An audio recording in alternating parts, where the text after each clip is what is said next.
All right, doing a research stream, which basically means me working on some stuff live. That's all that means. And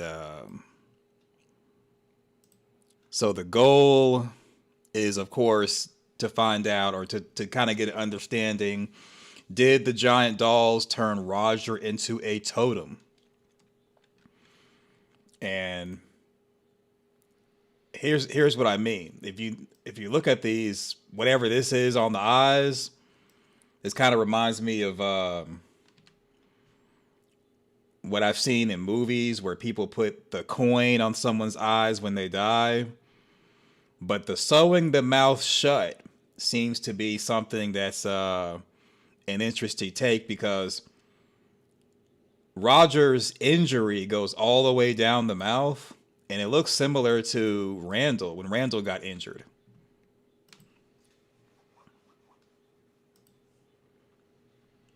So let me pull up Randall and his injury before it started to, I guess, kind of heal up. If I have it. Yeah, so I'm not saying that what happened to Randall also happened to Roger, but it seems kind of interesting that the same injury we see on Randall with the side of his face is kind of like with Roger and the side of his face. Only with Randall, his injury went up as if somebody was trying to artificially give him a smile, whereas Rogers goes down. So because Rogers goes down and Randall's went up towards his ear, I'm going to rule out that what Randall or what happened to Randall is equivalent to what happened to Roger. So the other thing is, yeah, coins on the eyes, and then it seems, I mean, to me, could be wrong, that the coins on the eyes kind of match the eyes on at least one of the totems, like one of the child like totems. And then, I mean, the mouth is like a regular mouth, not sewn shut like Roger's. But the goal is to kind of think the dolls who we think did this, were the dolls trying to turn Roger into a totem? Because when one of the dolls attacked Donna and Patty, those two dolls were not trying to do the same thing that the brown coat doll did to Roger. So because we have two of the three dolls not trying to do the same thing that the brown coat doll did to Roger, what happened to Roger is a unique thing. Because if all three dolls had the goal of doing this to somebody, then Patty's face wouldn't have been put into a fire pit and one doll and the other doll wouldn't have been trying to choke Donna. Now, it could have been that it doesn't really matter how someone dies. When they die, they could get turned into this. But since we only have Roger as an example of someone who was killed by a doll and left by a doll, we kind of have to think in terms of, well, maybe this is just something that would have happened had someone have been deceased, like Roger was killed by one of the monsters or one of the giant dolls. So now it's okay. So I'm going to look up some stuff online to see what's up with this eye thing. Is this equivalent to what we've seen in other movies when people put, or when someone puts the coins on someone's eyes for them to go to the afterlife? Or could it be that the giant dolls were trying to turn Roger into something equivalent to them and make him into a doll? So if the giant dolls were trying to make Roger into a doll, why didn't they take Roger with them? Why leave Roger in the cabin? Because so for example, so not example, but like when thinking about with Tabitha and her dolls, Tabitha was playing with her dolls, and I'm sure she would have taken the dolls with her wherever she found them or wherever they were given to her. Tabitha would have taken the dolls like to her home or whatever, maybe in the log cabin or whatever. Whereas Roger as a doll was made, but then he's left in the cabin for Donna and company to get and bring him back to the township. So if the dolls were turning Roger into a doll, why not take Roger with them wherever they go? So some questions that we're going to ask.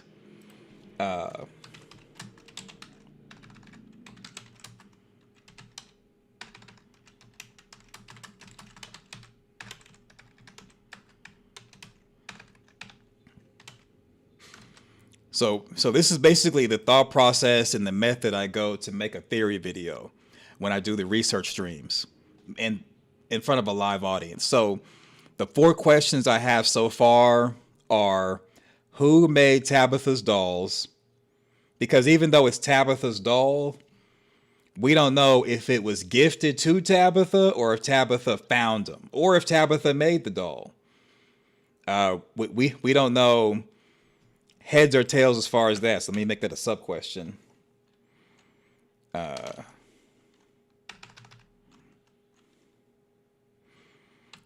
Were the dolls gifts? Did she find them? Or did she make them? Okay, so the first question is, who made Tabitha's dolls? Because, and again, just because Tabitha had the dolls doesn't necessarily mean they were her dolls to begin with. So who made Tabitha's dolls? Were the dolls gifts? Did she find them or did she make them? Second one is, what did the dolls turn Roger into? Like, what is this? Did they turn him into a totem? Did they turn him into a doll? What did they turn him into? Are the totems what Roger became? Did they make Roger into a totem? Did the dolls make the totems? Did the giant dolls make the totems? Because in the episode after the quote unquote man throws Tabitha's 3 dolls into the lake, there's a shot afterwards, not directly afterwards, but there's a shot later on in that segment dealing with the law and with the cabin where Tabitha as a girl is looking up at the totems, and it's almost to communicate to us, the viewer, that the totems just arrived, like they were just created. And that's why Tabitha as a child was looking up at the totem, like looking as in, this is the first time I've seen this, or I haven't seen this before. So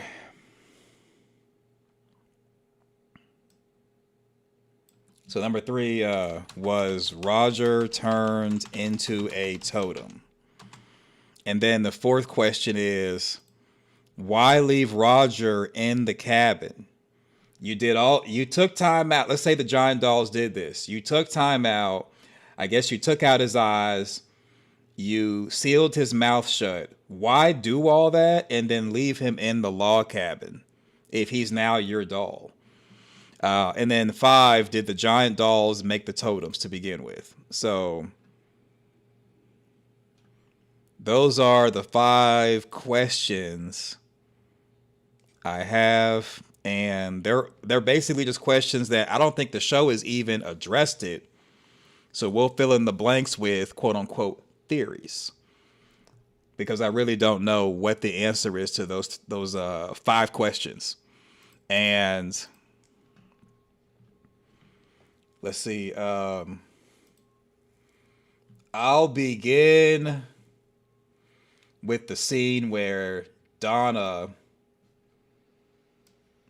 brings the totems or shows the totems to Boyd.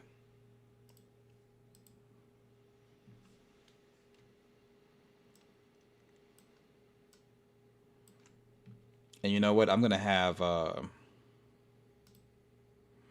have this as the background because I'm going to take this down periodically while the audio's playing to avoid possible copyright issues.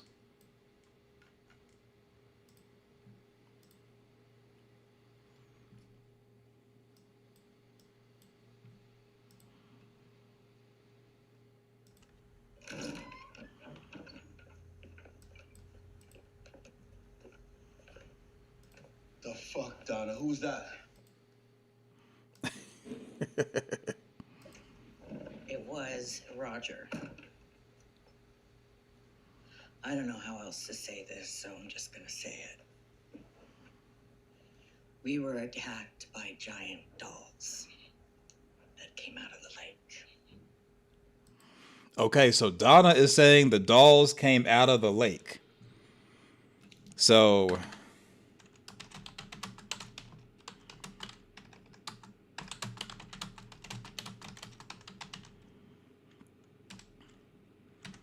we're going to assume that's like where they came from. So if that's the case, then what Kenny, Jim, Jade, and Christy heard were not the dolls. I mean, that's what I'm assuming, is that the giant dolls were not the ones making the noise in season 3. So maybe it could have been giant trees walking around making noise, like I said in the previous video. Okay, cool, got it.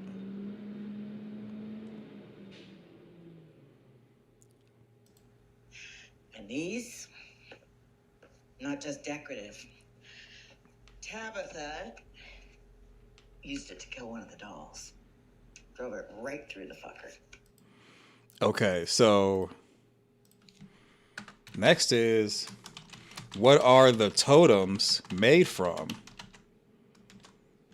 Because when Tabitha used one of the totems to harm the doll, we don't know if it was like because of what the totem is made of, or simply just stabbing a doll is what destroyed the giant doll.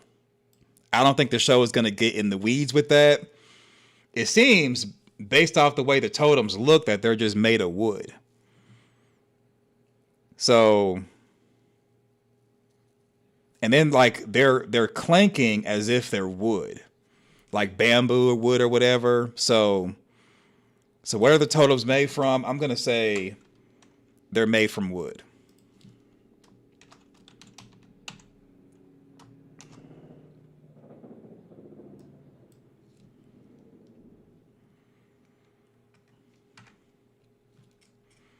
So I think that question gets asked and answered at the same time. Just by looking at the totems, they look like they're made of wood.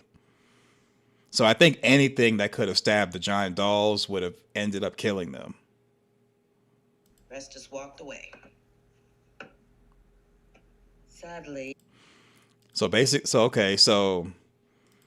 rest of the dolls walked away when they seen one doll die, but could it have been because a giant doll died, or because Tabitha attacked one of the dolls?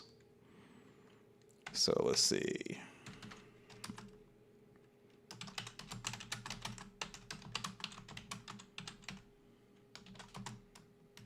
So you know what? I think I'm gonna, that question's asked and answered, and right now I'm gonna say it's because Tabitha. Because they saw Tabitha killed a doll. As in, they may have been Tabitha's small dolls turned into giant dolls, and they feel like Tabitha owns them. So if that's the case, if we're going down the route of saying that Tabitha killed a doll and that's why a doll just walked away like Donna just said, then maybe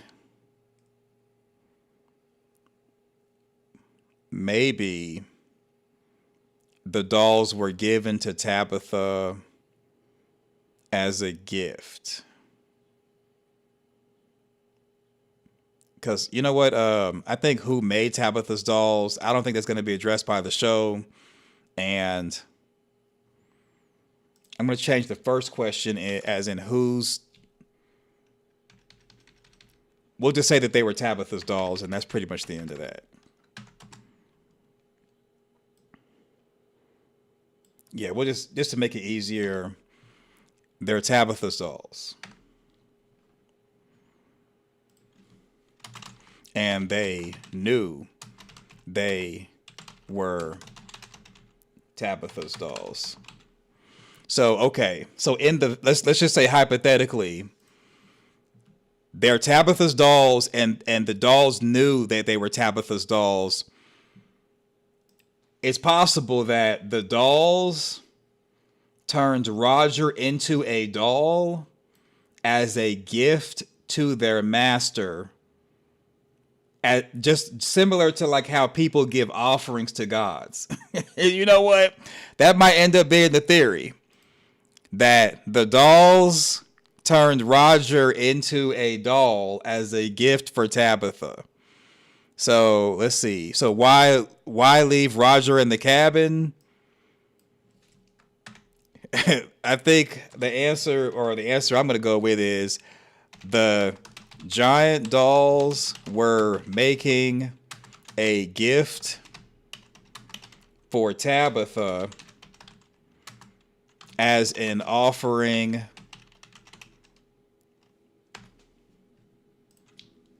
to ask for favor, similar to how worshipers do their God. And so here's my logic with that. It sounds crazy, but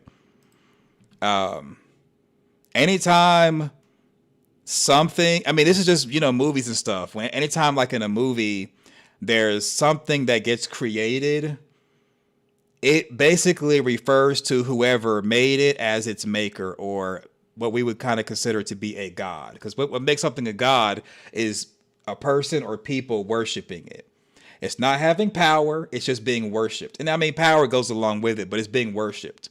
So it could be that the giant dolls were making a gift for Tabitha as an offering to ask for favor, similar to how worshipers do their God, because they saw that Tabitha killed one of them. Because none of the dolls went after Ethan or Tabitha. And I know Amanda Kenny kind of came with the poppers, but I mean, it could be just that the giant dolls saw that their god had attacked them, and they basically turned Roger into a doll as a gift to ask for forgiveness. That's the theory right there. And then you know what? So when I do so in that vein of that kind of being what I think the theory is or going to turn into, now I got to look up what this could be, and is this associated with any type of worship or something dealing with? I mean, I think it's him being turned into a doll, but I'll pull up the dolls and see, did they use their buttons for eyes as if it's like their eyes? Because why? I mean, I guess because he's dead, the eyes are going to be closed. I mean, duh, right? So most of the time, dolls have their eyes open. Most of the time, dolls have their eyes opened, even though these totems don't have the eyes opened. But I think that the buttons as eyes is something that they used to do for dolls in the past. So I'll add that to the list. Are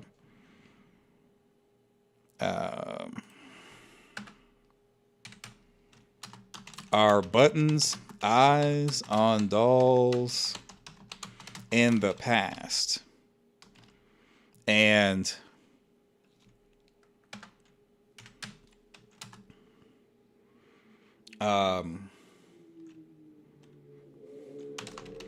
putting coins on the eyes for the deceased. Okay. So Amanda's saying, look up medicine. I'm convinced. Medicine, I'm convinced.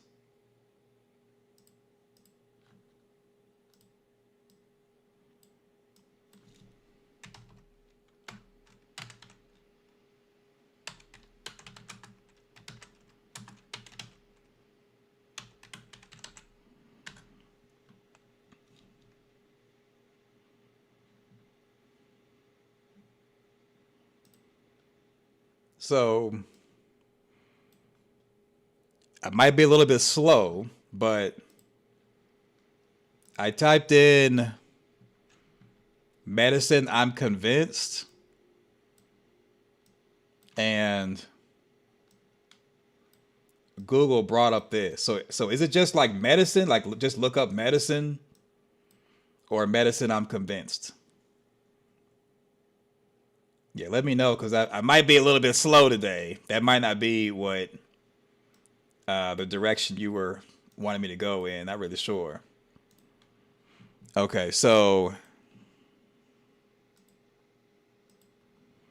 now it's going in the vein of believing that Roger was turned in a gift as an offering for Tabitha to ask for her forgiveness because she's their maker, and they may look at her as being their maker or their god. So now, did the giant dolls make the totems? All right, so let's keep listening to Donna, see if she gives us anything else. Yeah. That was after they got a hold of Roger. We found his body this morning. Oh, Jesus. We left some food back up at the settlement so we could bring back the totems. We figured they'd be worth more than a few bags of turnips. Anybody need a drink? Because I need a drink. Okay, and right after we get a shot of Fatima and her golem. So I think that is a direction in that it's a parallel. I mean, it could be a yoga stretch, but the parallel could be that these are Tabitha's creations. That they're Tabitha's creations. And let's see, when does she mention about the dolls coming to life? Because in the log cabin, she said, the man threw the dolls into the lake. After he died, the dolls came to life. So the dolls came to life after the man died. More than likely because of the lake. And I think it's that they know that they're Tabitha's creation. And so right after the scene talking about Roger, I believe, was turned into a doll, maybe to give to Tabitha as a gift. That's why it was left in the log cabin after they turned him into a giant doll. Right after, the next scene is a golem, which is another creation. So it's kind of like, okay, you got Tabitha and her creation, and then right after is Fatima's creation. So I think the show may be going in the direction as far as like a parallel between Tabitha's dolls as her creation, and then Fatima's golem as Fatima's creation.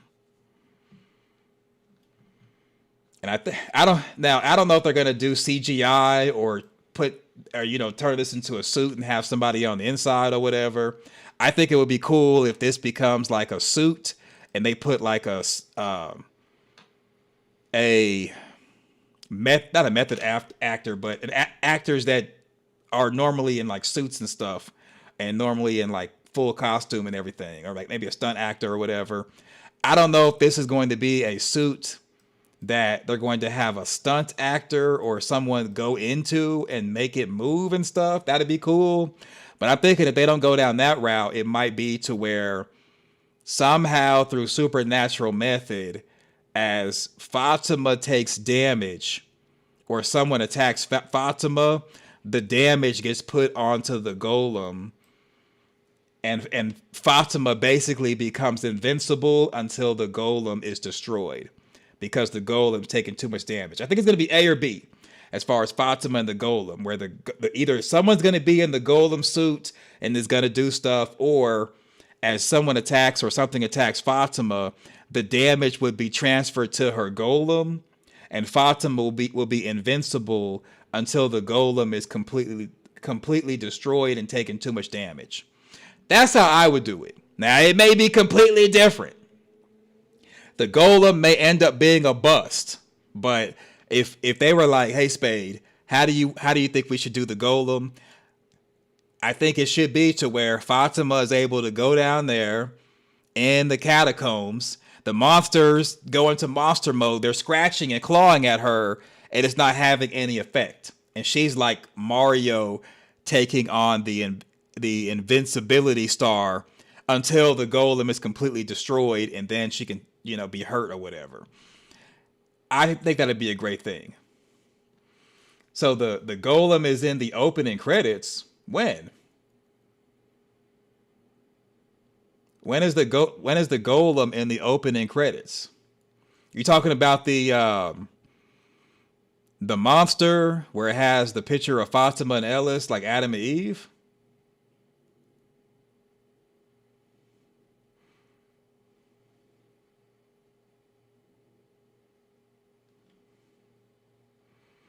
Oh, the crayon drawing? You mean the one where it's like yellow with the squiggly lines?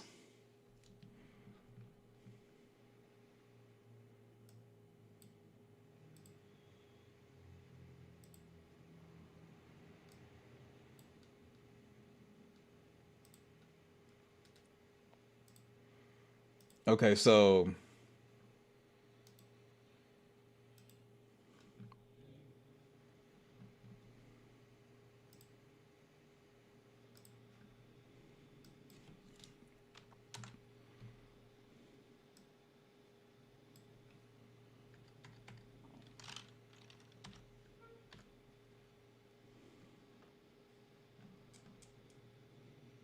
okay, so these are wood carvings that Amanda has presented.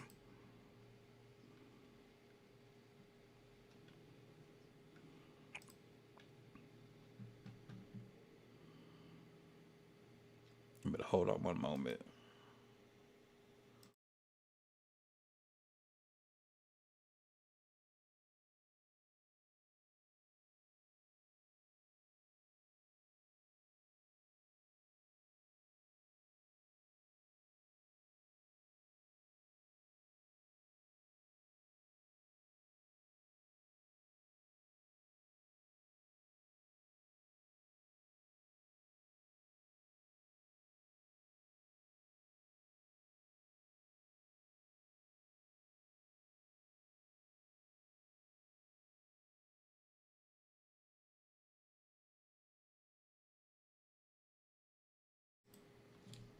Yeah, my glasses were fogging up, y'all. All right, so let's see.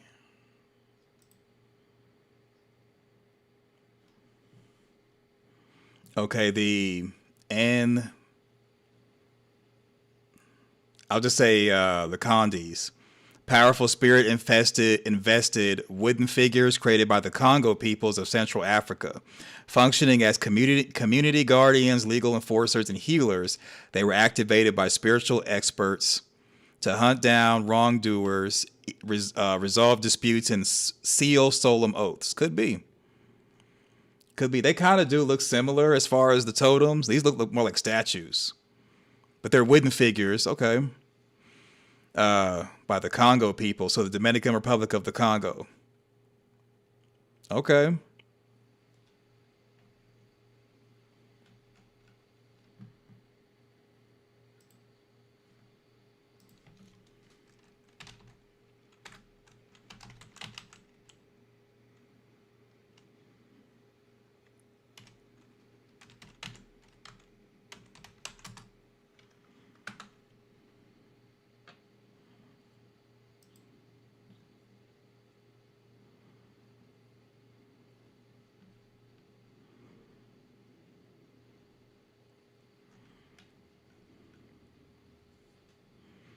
Yeah, when typing in humanoid totems, um,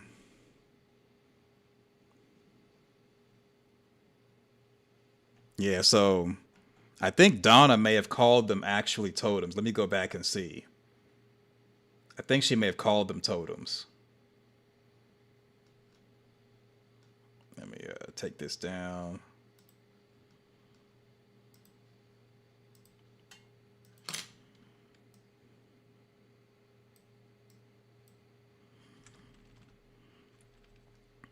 These, not just decorative. Tabitha used it to kill one of the dolls. Drove it right through the fucker. Rest just walked away. Sadly, that was after they got a hold of Roger. Okay, so she does not call them totems. So I guess on the show, there's no actual. On the show, they haven't really just said they're totems. I think we as the fandom have called them quote unquote totems.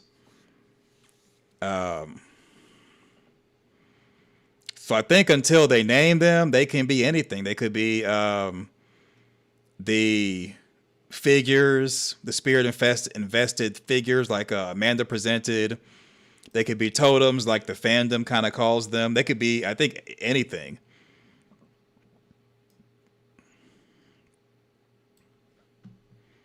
So I wonder what Tabitha has Tabitha called them anything? Maybe, maybe not. Not really sure. Okay, so far it's kind of what I'm leaning towards is that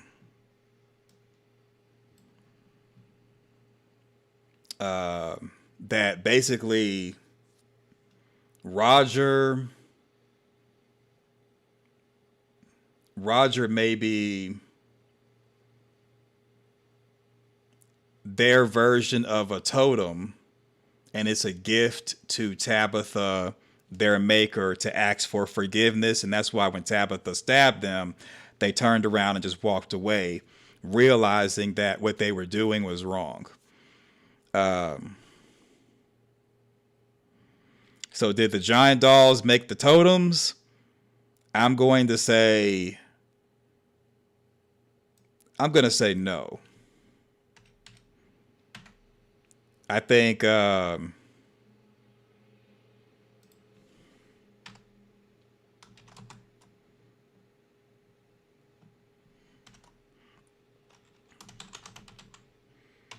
going to say Tabitha's tribe made the totems.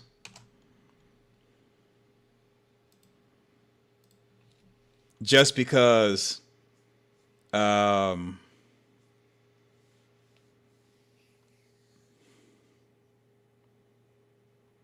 I don't know. You know what?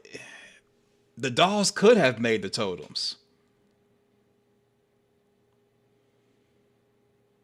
But if the dolls made the totems, why would the dolls make totems?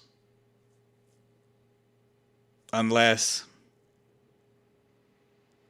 it's equivalent to why people make images of like Jesus and they have him on the cross. It's, you know what, let me look that up. Why do people do that and the Bible says don't do that? Let's see what AI has to say. Because, I mean, in the Bible, it says, thou shalt have no graven images before me, and people make the graven images.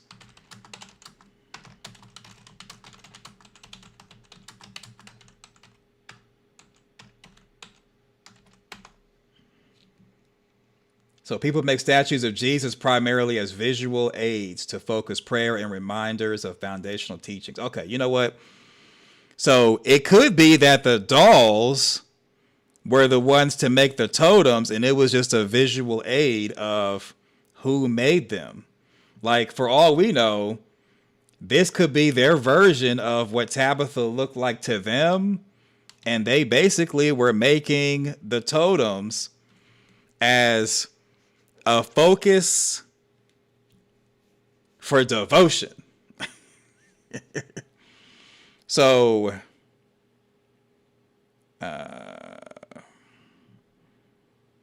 did the giant dolls make the totems?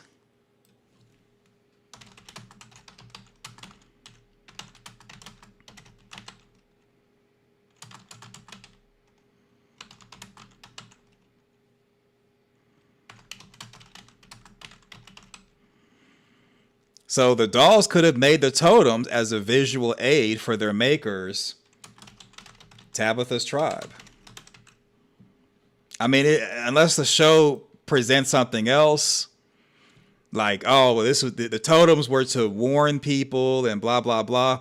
The only reason why I'm not leaning towards warning people about the dolls is that if you're going to warn people about the dolls in the lake, the totems would be at the lake, the area where Ellis was pushing the three dolls into the lake that were unbound and full with rocks. So if the giant dolls were to warn people to stay away from the lake, then the totems should have been right there at the edge of the lake, not before you get to the cabins. And then the dolls were facing away from the cabins, as in they were meant for people who were walking up, not necessarily for people to remind each other about what is at the lake or something. Because when it comes to like totems, the totems are normally facing, like they normally do the, let's see, like the humanoid totems, for example, they make them, sometimes they're one-sided, but they're basically facing in a direction to warn people away from like a tribe or something. So sometimes it's about celebration, other times it's about warning, or maybe it's a telling of a story of some type of quest that they were on or whatever. There's just different reasons why people make totems. And I think these totems could have been, I mean, they're facing outward. So it could have been that the dolls made the totems to show reverence to people who were going to the log cabin and were living there.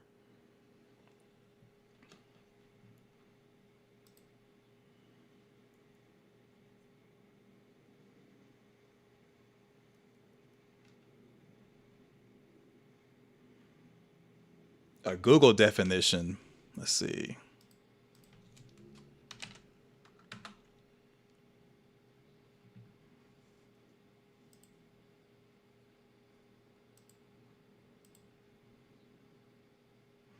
Okay, so I got the one about the statues. African power figures, they are called Nkisi Nkandi. If you are thinking of the archaeological discoveries, you are likely referring to the ancient nailed head rituals. Both feature carved totems or heads impaled with metal, but they were created for the entirely different reasons. Their powerful spiritual structure created by the Congo people of Central Africa. It translates to spirit or an object that a spirit inhabits. They derive their meaning, translating loosely to hunting spirit. These striking, often nail-studded figures were utilized as community guardians, enforcers of law, and healers.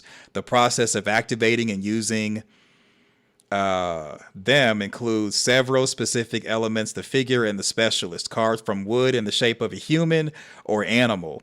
The figure is crafted collaboratively by a sculptor and a spiritual specialist known as an Nganga, the magic potion.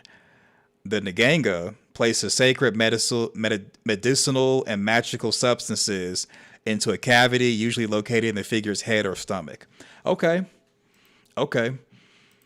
So I like this.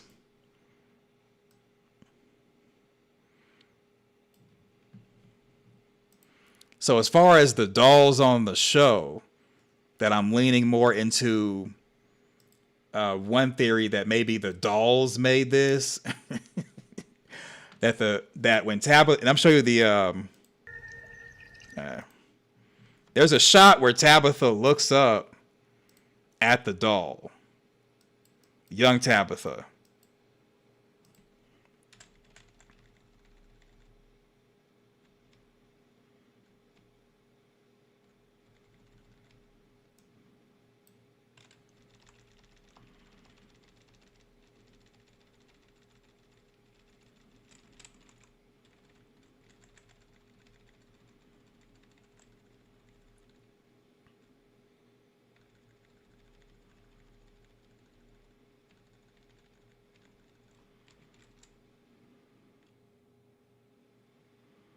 Yeah, see,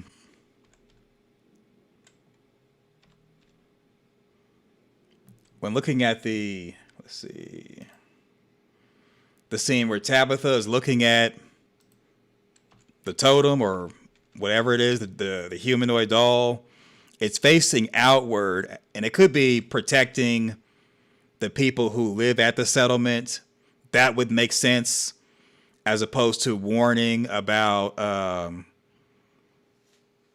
the dolls in the lake. It could be that the dolls were the protectors of Tabitha's tribe and her people, and maybe the dolls made the totems as a warning not to mess with their people. Or it could be that her tribe made the totems as a way to warn and to ward off evil from going into the settlement.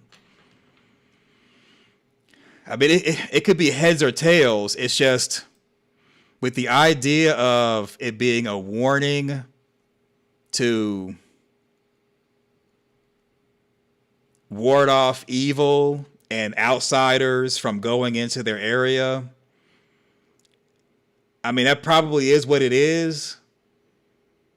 But then just to kind of come up with a possible theory, unless, it's cleared on the show, that the dolls made it to protect their tribe and to show reverence to their makers, that would kind of be a reason why they turned Roger into a doll. Like, you can kind of connect the two with a yoga stretch. Because I do agree that the totems were made to ward off evil and to protect, just like the African statues and totems that Amanda sent, as far as what humans would do to ward off evil. But the reason why I'm kind of leaning more towards the dolls did this and the dolls did this to connect them together. And then again, I could be wrong. Like, there could be no connection whatsoever, and that maybe this is the dolls' version of warding away evil, or telling you all, don't come back here. So, okay, that could be another aspect. So it could be that Tabitha's former tribe or humans made this to ward off evil and say, hey, don't come back here. And the dolls could have made this to tell the humans, don't come back here. You're not welcome here. So then it's no longer a gift for Tabitha, but it's kind of like, hey, you made us a warning. We made you a warning. You not welcome here. So it could be either way. It could be we don't want you here, go away. Or it could be a gift for Tabitha, and that the reason they didn't attack Tabitha is because they're Tabitha's dolls. and that this is a gift for Tabitha. Like, hey, you made us, and now we're making you a doll like us. So it could be heads or tails. So theory one, the dolls made Roger into a gift for Tabitha. Theory two, the dolls made their own totem to warn for humans to stay away. So the reason why I'm leaning more towards the first one is because I think the reason the dolls did not attack Tabitha or Ethan, because they may have sensed that Tabitha is their maker, and they did not want to attack their maker. So I think leaning more towards into the dolls did this as a gift for Tabitha would make more sense as to why the dolls attacked everybody but Tabitha and well, I mean, I think Ellis got lucky because the dolls went after Donna, they went after Patty, they went after Roger. Ellis, who was there, I don't think he was attacked. And then you got Tabitha and Ethan, they were safe. But I think Ellis was not attacked because they focused on 3 targets and Ellis was just not one of them. But Tabitha said they were her dolls, and we've seen that they were her dolls, and Tabitha remembered them, and she also remembered how to hurt them, more than likely from seeing people hurt the dolls in the past. So if she's seen people hurt the dolls in the past, then that means that they may be just dolls for her and no one else. So like if you're Tabitha's dad, they might give you that work because you're not Tabitha, and they may have identified as Tabitha's dolls.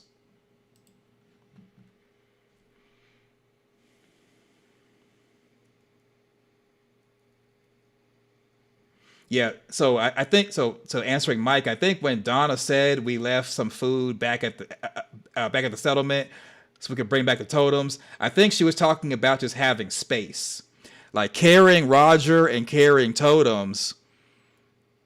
They weren't able to take some of the wild vegetables that they went out there to get.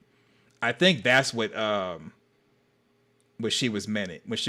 So Amanda says hammering nails into a totem statue, a ritual practice designed to activate spiritual power, seal oaths, or manifest specific intentions such as healing, protection, or conflict resolution. I think that's the reason why the totems were created, just for that. Like it could have been that the giant dolls, let's say hypothetically the giant dolls did not make the totems, that the people who were there made the totems after the dolls came to life, after the man died, and they were his nightmare. So it would make sense for the totems to be created to combat against supernatural forces, including the giant dolls. So it could have been that. So it could be that Tabitha watched Tabitha saw these dolls were created.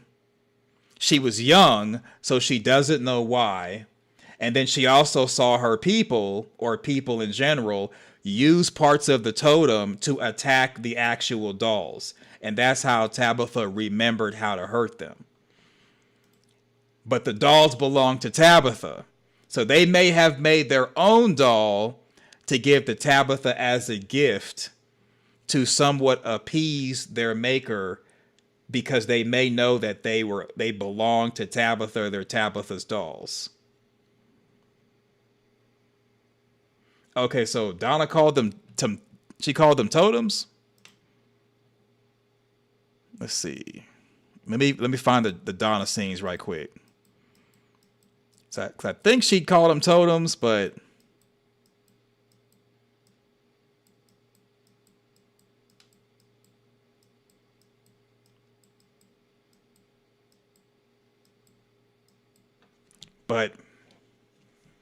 maybe she called them totems on a previous episode, though. Let me go back.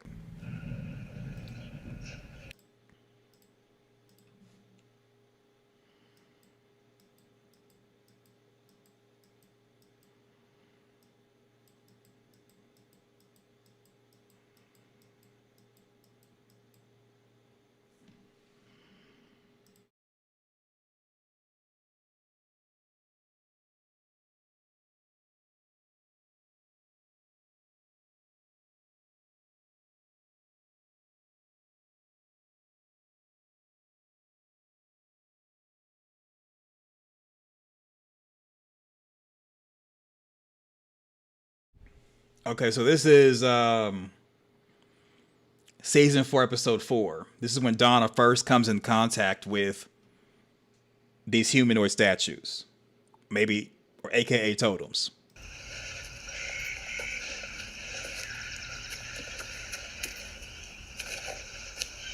Jesus. These things are even creepier in person. Jade said her to ward off evil spirits.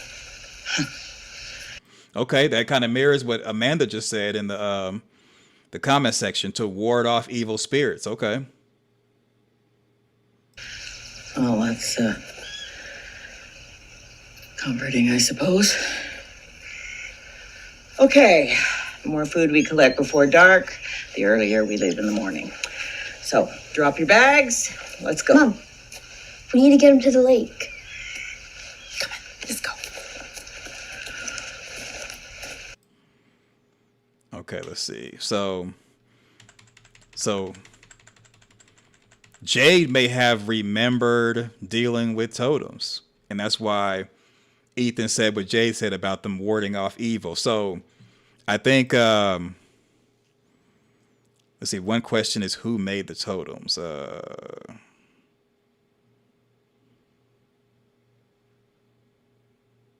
see. So did the giant dolls make the totems? We'll say no. They were made to ward off evil. And see, this is season 4, episode 4.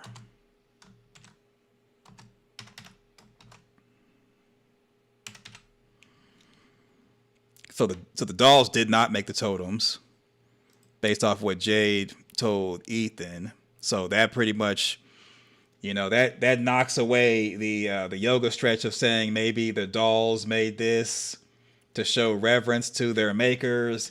That gets X'd out. Okay.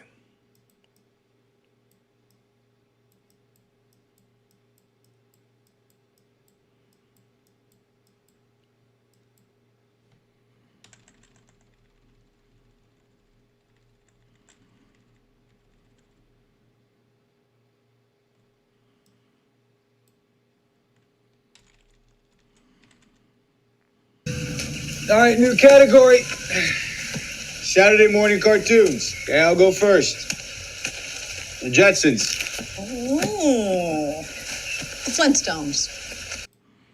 So I doubt that Ellis and Patty, while they're playing Saturday morning cartoons, are gonna mention any possible totems. So Donna, this is the part where Donna, Tabitha are gonna put the water on the bird. Spoiler alert, it does not work. I guess you got to throw the bird in and do some type of incantation. Ready? Okay, let's do it.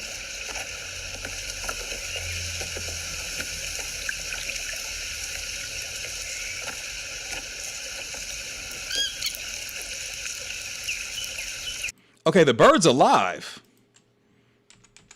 So I guess they were supposed to heal the bird because the bird's alive. Wait a minute. Did the water kill the bird?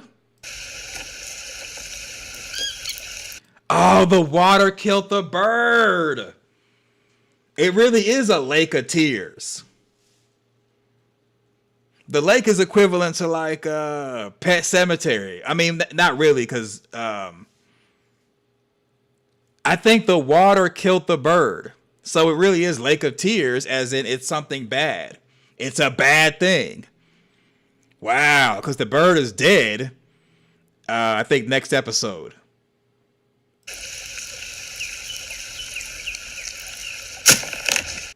Yeah, so this is the end of the episode right here. So wow, the water done killed the bird. So yeah, if anybody's like, well, maybe the lake of tears and maybe the lake of tears is a good thing. I mean, that lake killed the bird, y'all. Yes, Amanda, thank you. Don't forget to like the video. Yeah, I appreciate it. All right, so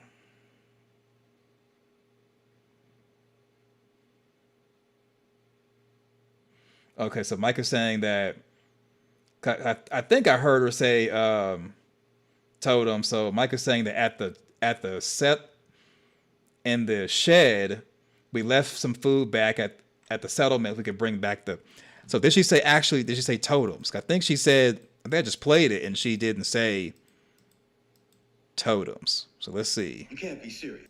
Let me go back to episode 6.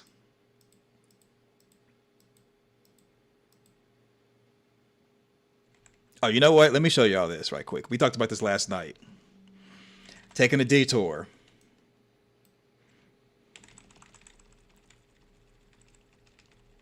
Because she's so full of crap.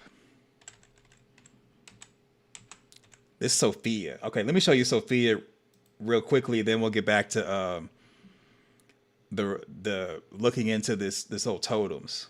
All right, let's see.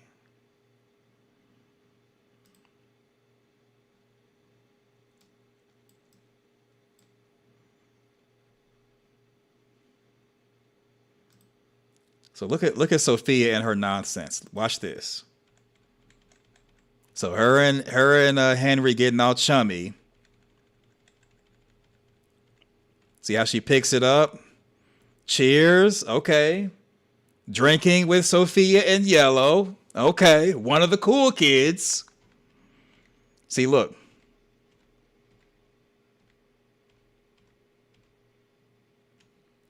It's like she doesn't even open her mouth. See how she's looking at him? Yeah, she didn't even take a drink. The whole time she's not taking a sip. Acting like she's just so drunk. Putting on a show. Let me see.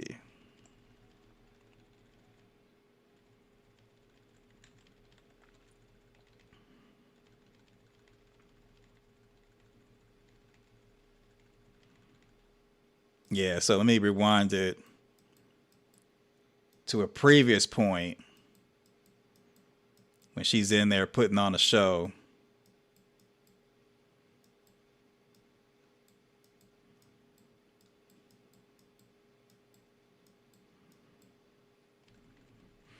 Old enough to bury my daddy. Shut up. That's Henry's first red flag, is that this Catholic girl is wanting to drink with you, knowing good and well Jesus is watching. Knowing good and well.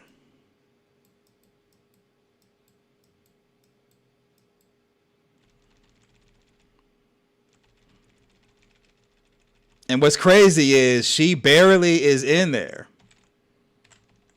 All right, let's push play. Here's to the resiliency of the human spirit. Let's be resilient together. I like that. How old are you? Old enough to have buried my dad. Old enough to grieve. See, Henry, that's the red flag right there. I'd be like, no, how old are you? Henry lets her take a drink.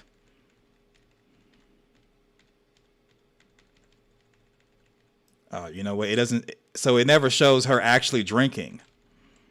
See, he pours her a drink right here. He pours her a drink. She's looking like, okay, I got him. Got him.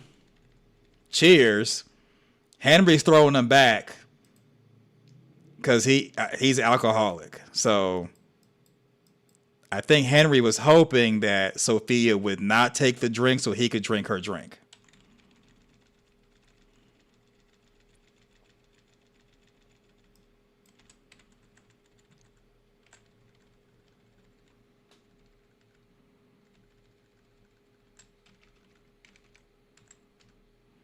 Or maybe she is drinking. I mean, because he's refilling her glass. Yeah, so he's refilling her. So you know what? I'm wrong. She was drinking. Because he has to visibly see that there's no liquid in the glass. So she is drinking.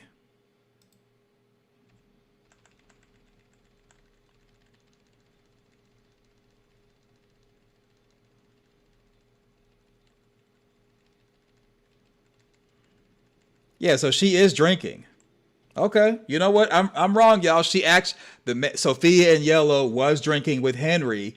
He has to look at her glass and see it's empty, and that's what prompted to pour some more. Okay, you know what? I stand corrected. I thought she wasn't really drinking. I was ready to say negative things about Sophia. She's setting them up for the okie doke. It just seemed like she was just doing like a quick. This is what prompted me to think that she wasn't really drinking with Henry right here. So they do the cheers. Okay, that's the cheers. Cheers. Then boom, real quick. See how she real quickly puts it to her face and puts it back down. That's what made me think, oh, she's not even really drinking. So she really is trying to set him up for the okie doke, but we just saw she had an empty glass, so obviously she's got to be drinking. So my bad, y'all. I thought Sophia in yellow was just all the way manipulating, but apparently she's drinking with your boy. Okay, cool. All right, so we're going back to the scene of the shed. So I thought I played the entire thing, and Donna did not say anything about the totems, but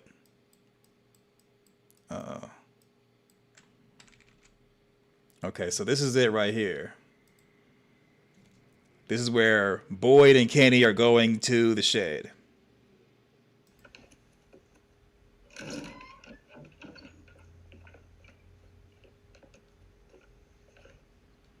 The fuck, Donna? Who's that? It was Roger. I don't know how else to say this, so I'm just gonna say it. Okay, so but they basically brought all the totems. They left nothing behind. It didn't dawn on them that the totems were there for a reason. Just like with Jade and the door. A lot of stuff is there for a reason and you're just gonna remove it. So for all we know, like in the grotto cave, maybe somebody lived in the grotto cave and made the talisman stones from the mineral or the stones or the rocks in the grotto cave to ward away evil, and left them in the grotto cave because that's where they lived. So when people are saying, well, how would Martin know about the talisman stones? Maybe because in the past, and then somebody put the stones back when the quote unquote game reset. And I'm like, well, think about what you're saying. Because the town had to have been built 1900s. And then we have a whole settlement out there where log cabins where people were more than likely living. So even if it's the end of a cycle because Jade and Tabitha are killed, I doubt that some special force is going to reset the town when the quote unquote game more than likely was taking place before the town was constructed, before the trap more than likely was set, in my opinion, mid-century. So I think someone was living in the grotto cave and made the talisman stones to ward away evil, and they just so happened to work on the monsters. All right, let's keep going. We were attacked by giant dolls that came out of the lake. And these, not just decorative. Tabitha used it to kill one of the dolls. Drove it right through the fucker. Yeah, so Donna just said these, like pointing to them, but I don't think she actually called them totems. Rest just walked away. Sadly, that was after they got a hold of Roger. We found his body this morning. Oh, Jesus. We left some food back up at the settlement so we could bring back the totems. Oh, she did say totems. My bad. Mike was right. She did say totems, so it's official. They are totems. So my bad. I was wrong. Let me see.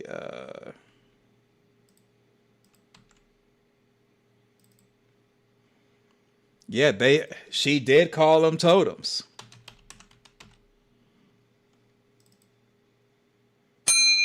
Yeah, so good catch, Mike. Yeah, earlier I played it. Maybe I wasn't paying attention. Yeah, I probably wasn't paying attention. So they are officially totems. So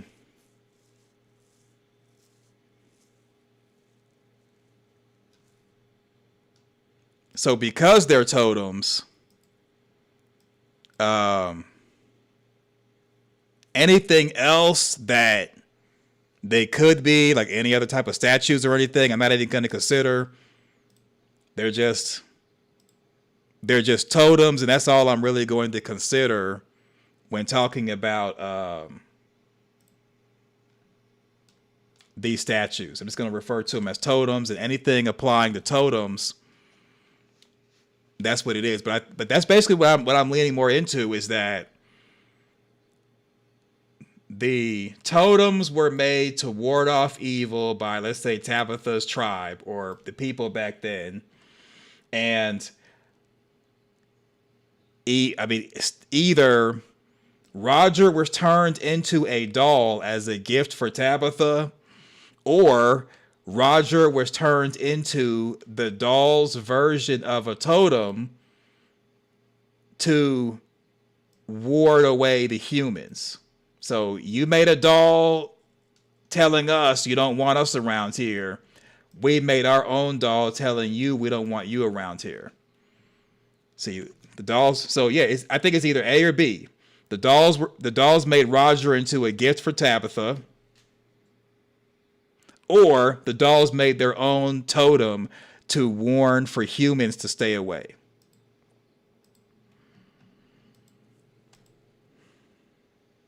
But you know what? I'm leaning more toward this a gift for Tabitha, because Tabitha did stab one of them and basically kill one.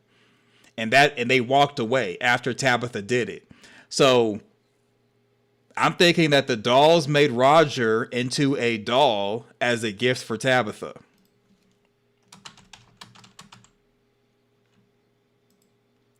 That's what I'm thinking.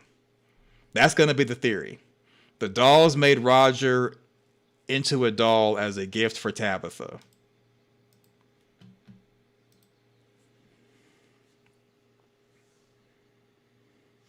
So Incognito says, don't forget Randall was carving a skull in the bus that looks a lot with the totem. Bacta recovered it and passed it to Boyd. Okay, let's go to the episode with Randall carving a head. Let's see.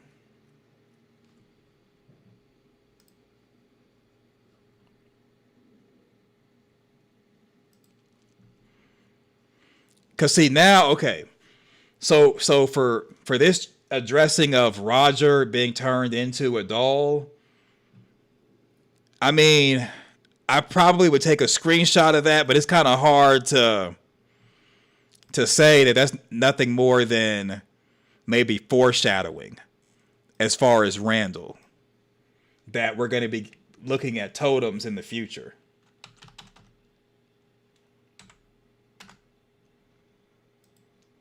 So I got to find the actual episode. I got to go through a couple of episodes right quick. Let me put on some let's see.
Okay, so just to kind of tell you all or show y'all what I've been doing, I've been kind of going through all the episodes of season 2.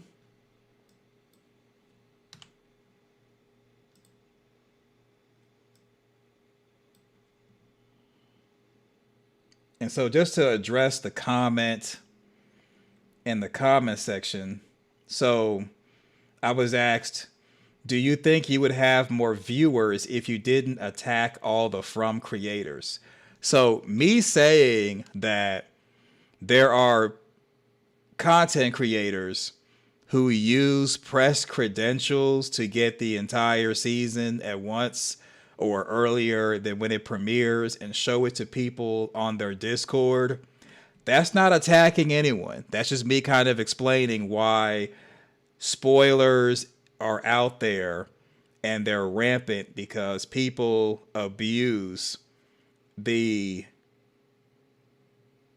press system to get the entire season before premieres, or at least episode 1 through 6 until the rest of them are available for them, and then showing it to people on their Discord, sometimes even charging people. That's just me communicating why there's so many spoilers out there and why there's no way to control them, because people are using press credentials to get the episodes early. So that's not me attacking anyone. That's not me attacking anyone. That's just me explaining why there's so many spoilers out there. And it seems like people are almost spoiling every episode, spoiling every season because people do that. All right, so that's not me attacking any other content creators. That's just me putting out there and letting people know why when you're watching a video, you won't have a creator say, spoiler alert, or this is a leak, or I got this from this source or that source, and they're just kind of just saying it because they know that a lot of people don't want to be spoiled, but they're taking content from episodes that have not aired yet and wrapping them up in their video to say, I came up with a theory, I'm right because it became true, when they're just getting the episodes early and just telling you what's going to happen on future episodes. And I call them insiders. So with the insiders or content creators who do that, you can tell who does that because let's say if a character dies on an episode, remember, they film this stuff like a year before we see it when it airs. So let's just say, for example, we'll say Tilly. Let's say Tilly's character dies on a particular Sunday, like she did. You know, no need to spoil that, got season 3.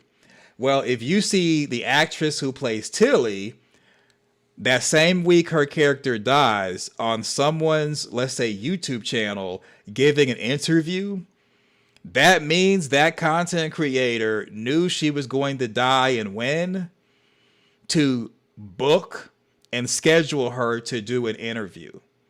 Because to book someone for an interview, it's a lengthy process based off what I've heard people say.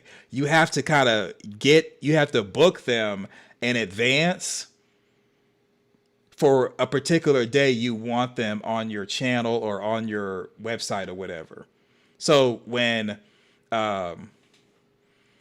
so basically when the actress who played Tilly or even the actor who played the cowboy creature was doing interviews the same week that their episode aired, those people knew because they got the episodes early.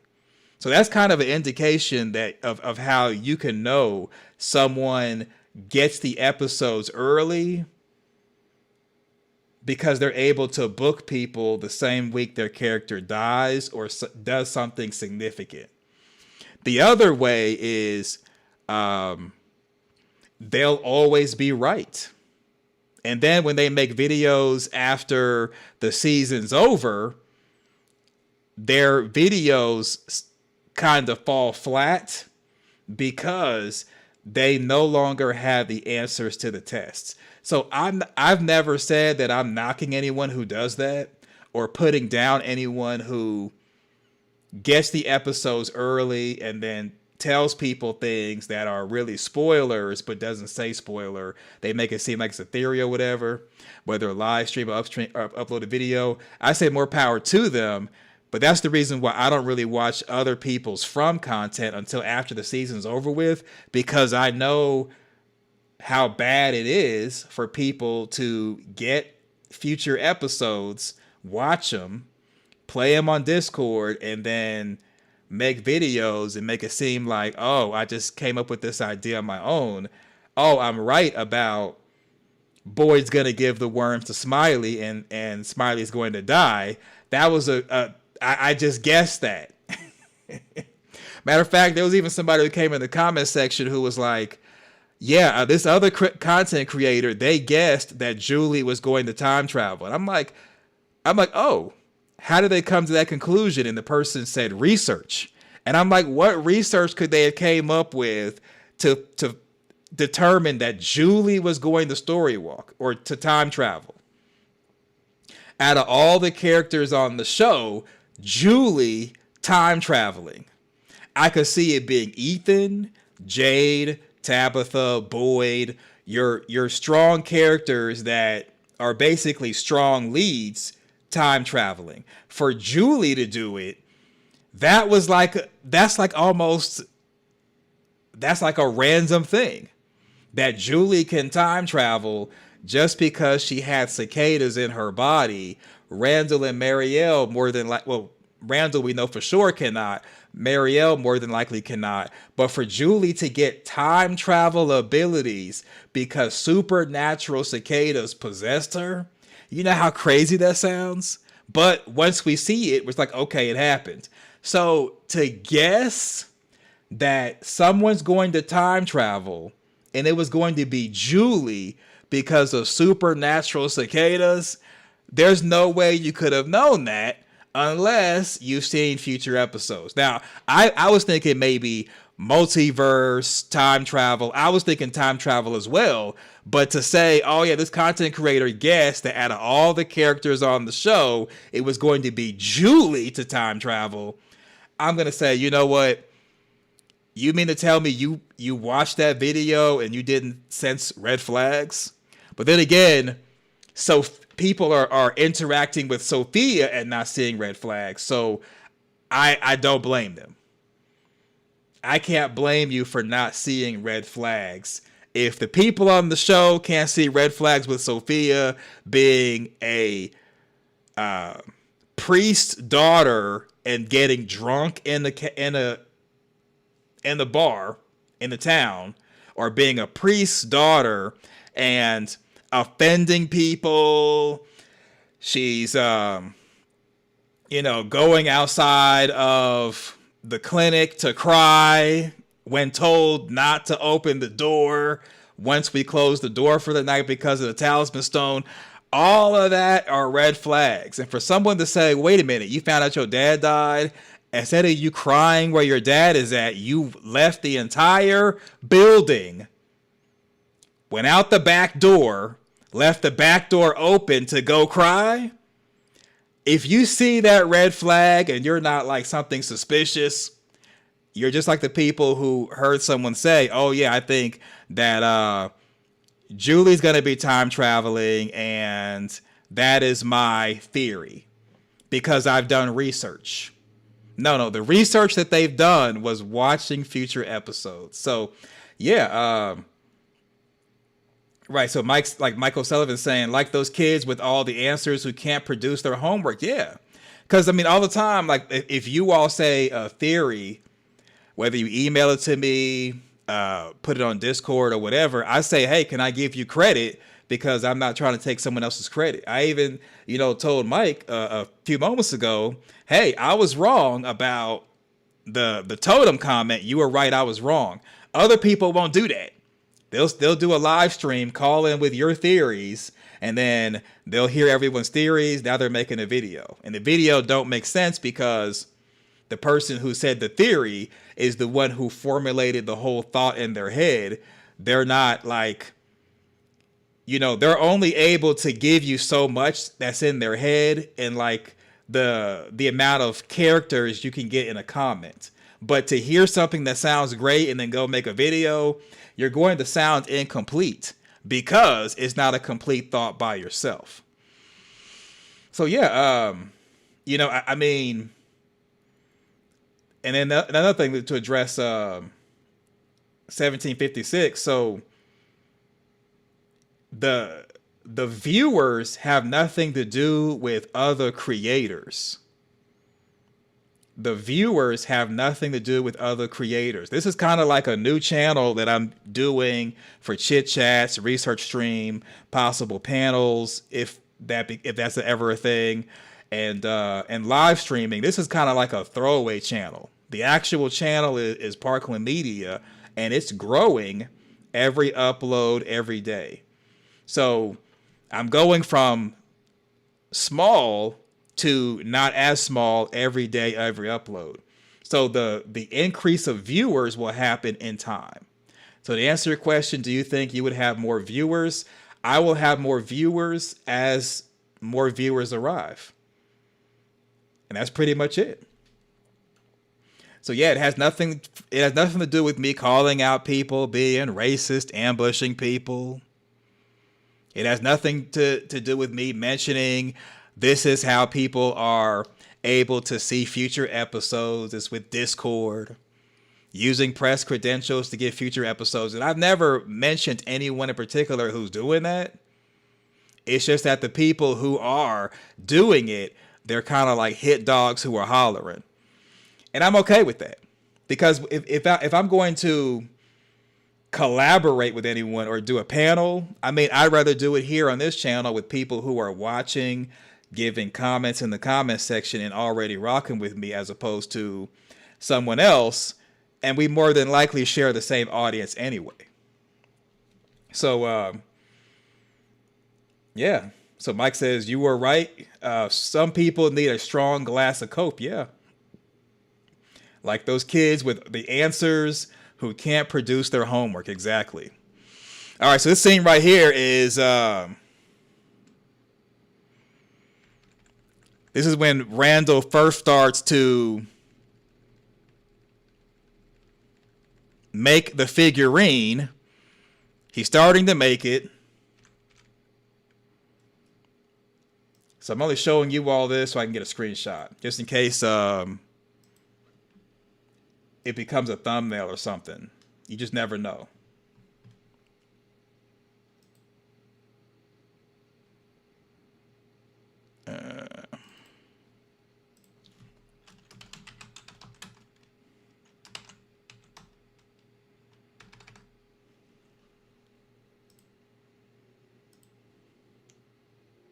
Oh, it's called whittling. Okay. So Randall whittling.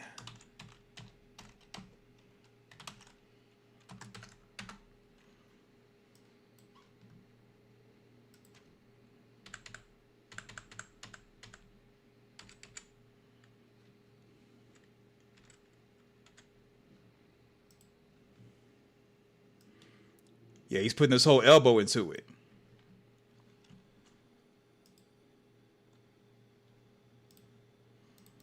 Okay, so now I'm gonna go to the next episode to see if we get more of Randall making this this thing.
Okay, so this has nothing to do with. So Jessica says, "Are we live or is this a dream?" It is a dream. Go back to bed. All right, so with Boyd, this has nothing to do with the totem or looking for the screenshot for Randall. I think at this point I pretty much have my theory as far as the dolls made Roger into a doll as a gift for Tabitha because Tabitha is their maker.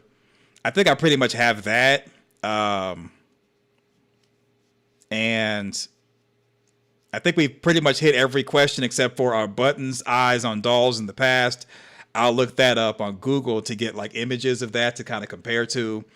And then maybe putting coins on the eyes for the deceased. But I think the coins on the eyes for the deceased is a little bit out there. But I think buttons on the eyes for dolls will be a good like image to compare Roger to. So with this scene right here, it has nothing to do with Roger and the dolls, Tabitha's dolls. I just saw it and was like, this ballerina was harassing. Look at this. Boyd is just being harassed. What is this? Is she showing her arm that has worms in it? Do the worms belong to her? And then she throws them on the bed? The disrespect. What is this? What? Do y'all know what this looks like? I shouldn't be laughing, but this is insane. This is insane. I saw that when it happened during the episode, but it's never really registered how much the ballerina was harassing Boyd. So Jessica says, I had heard somewhere that she was showing him how to transfer the worms to someone else, but I don't really know how that could be. It looked like she was trying to do something else besides transfer some worms, because she wasn't putting her hand on his neck or anything. Right. See, I'm not going to say that out loud, Jessica, but that's what it appeared to me, is what Jessica just said in the comment section. That's what it appeared like. That's kind of what was going on as far as simulating that. I never realized how crazy that scene was till rewatching it, looking for something else. I'm telling you, From does little things, and it's like, I don't think people really catch on to the little things that they do that simulate something else. Because it looked like they were simulating something that was very brutal and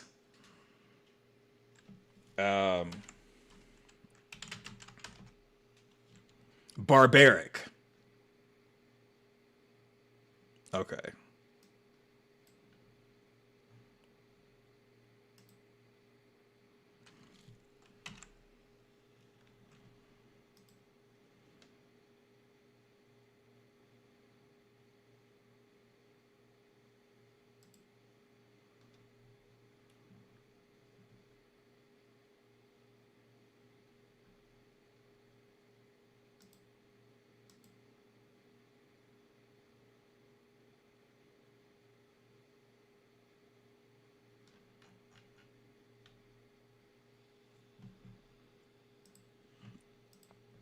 All right, I gotta put theory music on.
Okay, y'all, the wait is over. I finally found it. I was looking for that clip of Randall whittling away. Whittling away. Finally got it, y'all.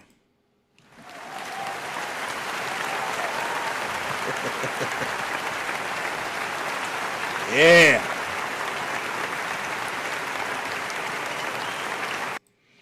Okay. All right, so it is. So Amanda says season 3, episode 5. So I found it on season 3, episode 3. So I'll look at 5 to see if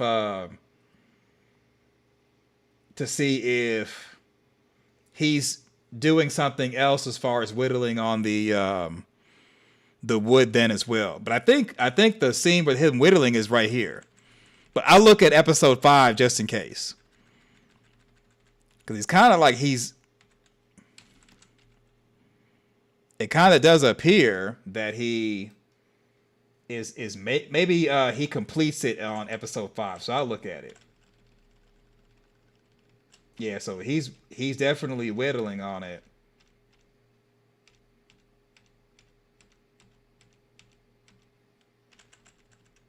Yeah, you can see it a little bit better right there. So let me screenshot this.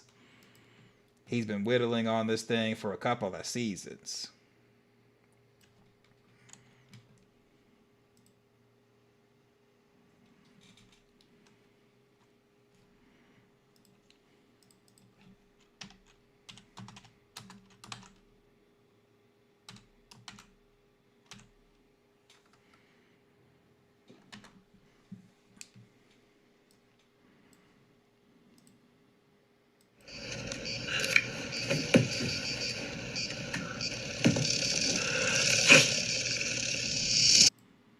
Okay, so the cicadas are gonna mess with him. So,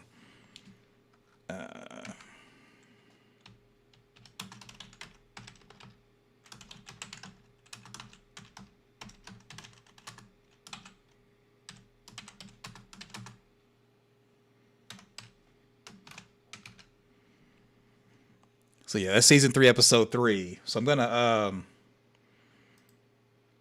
go through the rest of the season, just kind of skim through. If he does more whittling, I'll let y'all know. So Miss Win LS says, this is so creepy. Genius to whomever created this idea of whittling the head. Yeah. So Amanda says, we see Randall carving, but we see the head is shown in episode 5. Okay, I'll go to episode 5 in a moment. But I'm going to put you all on a quick... I'm going to put you all on a theory music break while I skim ahead. I don't want y'all just looking at me working and no, no music. Let's see.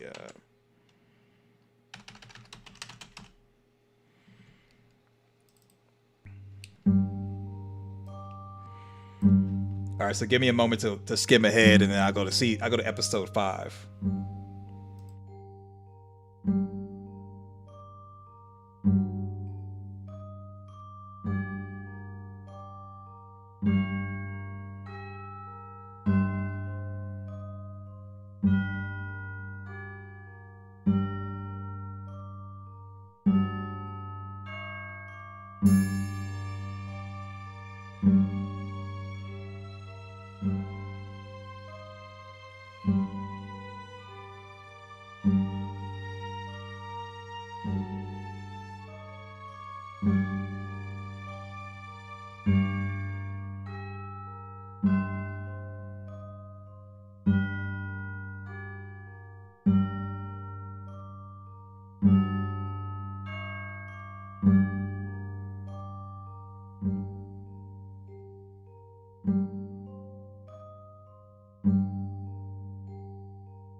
Okay, this has nothing to do with what I'm trying to do, but remember when let me back this up.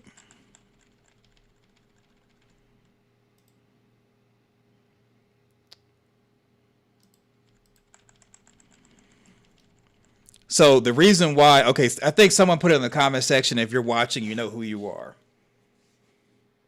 I don't remember who you are, but you know who you are. Some people were saying that maybe the answer is to go to the cave system at night when the monsters go to hunt. And my answer is the reason why that's a bad idea is because the monsters know everyone's name. The monsters also know when people are going to come into the township. And I think even to a certain extent, they even know what the humans are going to do before they do it. So the same way that Sophia in yellow knew that the priest was going to be driving by on the road and would stop for her, I think the monsters knew that the paramedics were going to come into the township and win, because here's the part right here. So it's a blink and you miss it. Okay, so here's the paramedics. Here's the paramedics. All right, so the paramedics, they're coming. They're already in the township with Tabitha, Acosta, and Henry. So they're driving in, and you can see this is when they first drive in, because here is the barn. That's the first thing you see when you come into town is the barn. It's either the barn or the bar. I think it's the bar. No, it's the bar. It's the bar. My bad. It's the bar / gas station. So they're just now coming into the township. Yeah, it's the bar. Because the bar has lights, the barn doesn't. All right, so they're just coming into the township for the first time. Everyone comes in from the bar and the barn. So Tabitha's like, go to the diner. They can help us. So right there, you can see the bus. And so the diner is right after the bus, if you remember the map that I showed yesterday. Well, if you've been watching the show, you know, you already know. You got the bus, then you have the diner right next to it. This is Tabitha. She's all antsy. She's all antsy.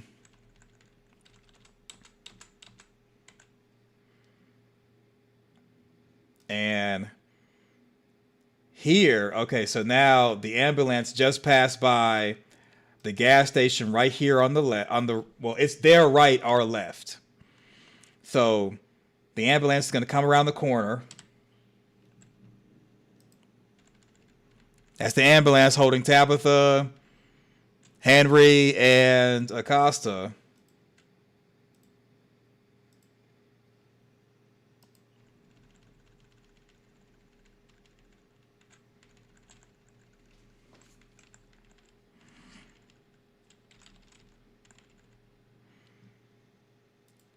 So this is the back of the ambulance.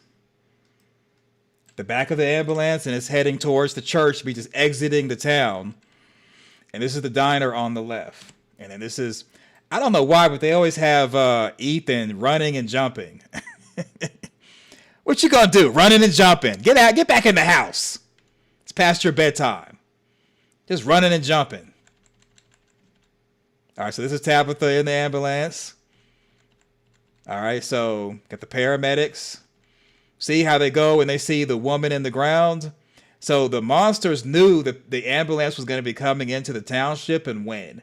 So because of this, it's reasonable to believe that the monsters pretty much know what everyone's going to be doing before they do it.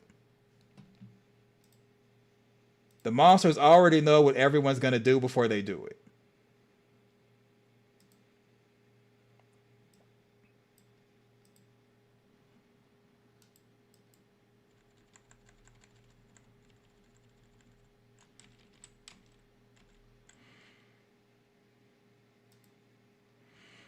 So, and then now the ambulance is going towards the exit of the town where Sarah's house is on their left, our right, and the church is on our left, their right. See, they're coming. See, there's no way you can really surprise the monsters and plan an attack, because not only does the man in yellow or Sophia in yellow know, but the monsters probably know too. They're like, hey, have you checked your calendar? Why? Today's the day they go through the red door. And remember, even the twin coat creature was telling Jade that you should have listened to Boyd. You were never the smart one. And that, to me, that's kind of indicating that you going through the red door, Jade, is going to release the ancient evil, and it's going to be a bad day.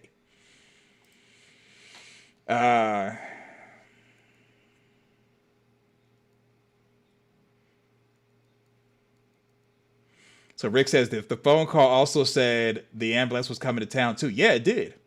It did. So Nicole says, I think I was watching one video and listening to another. Okay. So Mike says, like, when Smiley was watching or was waiting to ambush Miranda, he knew. Yeah, I think so. I think all of the moves, all of the chess moves that people in the town are going to make, the evil side already knows. The voices already know. So I think what it is they know possibilities of things you're going to do, and they can influence you left or right. So when Julie is story walking, she's going to different timelines, not necessarily backwards in time. Which is why I think Julie met a man in yellow who was more hostile and would see you and run after you. And Victor is talking about a man in yellow who came into town and was making everybody laugh and cracking jokes. I think that's the same man in yellow that future Julie saw after he killed Jim. That's like that's the nice, humorous man in yellow who would become Sophia. But then the timeline where Julie went backwards in time to the massacre, which is obviously a different timeline from the massacre that Victor walked into. I already made a video about that. That man in yellow was hostile. That's a whole different timeline, whole different situation. Okay, Nicole's talking to Amanda. Okay. Let's see. Am I missing any comments? So Miss Win LS says, also Spade, my card expired, so they canceled all my automatic payments. So I'll reset. Don't think I canceled on you. Well, you know what? I thought about getting a Patreon and, not really being just hung up on the whole channel membership thing. Only reason why I really do the channel membership is because there we can speak freely. And if I'm going to do reactions and stuff to people's content, there's no one who has, there's no one who's going to be tender. Because there was a comment earlier. I think it was somebody talking about people being tender, because not everybody has thick skin. People are tender, they're sensitive. And so the only reason why I have channel membership is not to take your money, but it's just so that the people I know who really are frumily, if you will, as far as my channels, that they really are like frumily and we're all in this thing together, and it's not like kicking someone's back in. But some people who are sensitive and tender, they're not going to join a channel membership or anything like that. So we can speak freely there and not have to worry about madness. So Rick says, I have a Patreon and paid members can chat, not the free ones. Oh, okay. So with Patreon, it would basically be me doing something unlisted, and then everybody could chat. It's just you would have to have the link to see the content and chat. But I mean, some people could still get the link to something and not be a member. So channel membership is just kind of like the best and safest way. That way, if somebody, let's say, is and their feelings about something, or they, sensitive or whatever, even if they're upset with me, they won't take it out on you, the audience. So you can speak freely and not have to worry about someone retaliating against you by blocking you or taking away your moderator wrench if you're somewhere else or spreading a rumor about you all. That's the reason why with Mita, when Mita was doing the Mita is Martin, I kind of had a email exchange with her, and I'm like, hey, look, I'm gonna use this sparingly because there are a lot of people who are malicious and they'll take your name, image, and likeness and they will do malicious things with it. Like, you see what they're doing with Julie and the wig. That's all fun and games and humorous. But people will do that with like regular people who are chatting in the comment section to be malicious, especially if they feel like you're doing something or saying something they don't really want. And you would think that we're all friendly and it's all about the show and our love for the show and everything, but not everybody is friendly. Some people are like, no, we're something different. We're not friendly. This is, this and that. And they're tender and sensitive, and that type of thing happens. So that's the reason why, as far as channel membership. So even if somebody has to cancel channel membership or they got to change cards or do whatever, I'm not going to really feel any type of way because the public content is just as good. The public content is just as good. You'll still be able to enjoy the pre-show and the show and the research stream and the chit chat and everything. It's just, when it comes to channel members, they do get the extra perk of being a moderator on Parkland Media and on Spade Parkland TV. Also, they get to chat on member lives. They get member-only lives, member-only content. There is perks to being a member. And also, they can speak freely and not have to worry about anybody retaliating and all that. So, and then also you got the Discord. We also got the Discord now. So if you can't do channel membership, then there's Discord, and you can speak freely on Discord. And there's places to keep you safe and to protect you, even though you don't need the protection. So yeah, if anybody has to cancel or anything, don't feel bad. I'm not gonna feel bad. I'm not gonna judge anybody. Because mainly when it comes to YouTube, and I'll go ahead and tell you, the main way you quote unquote make money is people watching the commercials. That's the main way you make money is people watching the commercials. I mean, the super chats, the super thanks, donating through Cash App. That's great. I'm not going to put it down. It's great. But the real bucks are in people watching ads without skipping. That's the reason why I say, watch ads without skipping. So that's like the first thing I mentioned, just because that's the money maker right there. That's like the whole reason for the season, if you will, is watch ads without skipping. But you don't have to. You don't have to. You know what I'm saying? You don't have to do anything.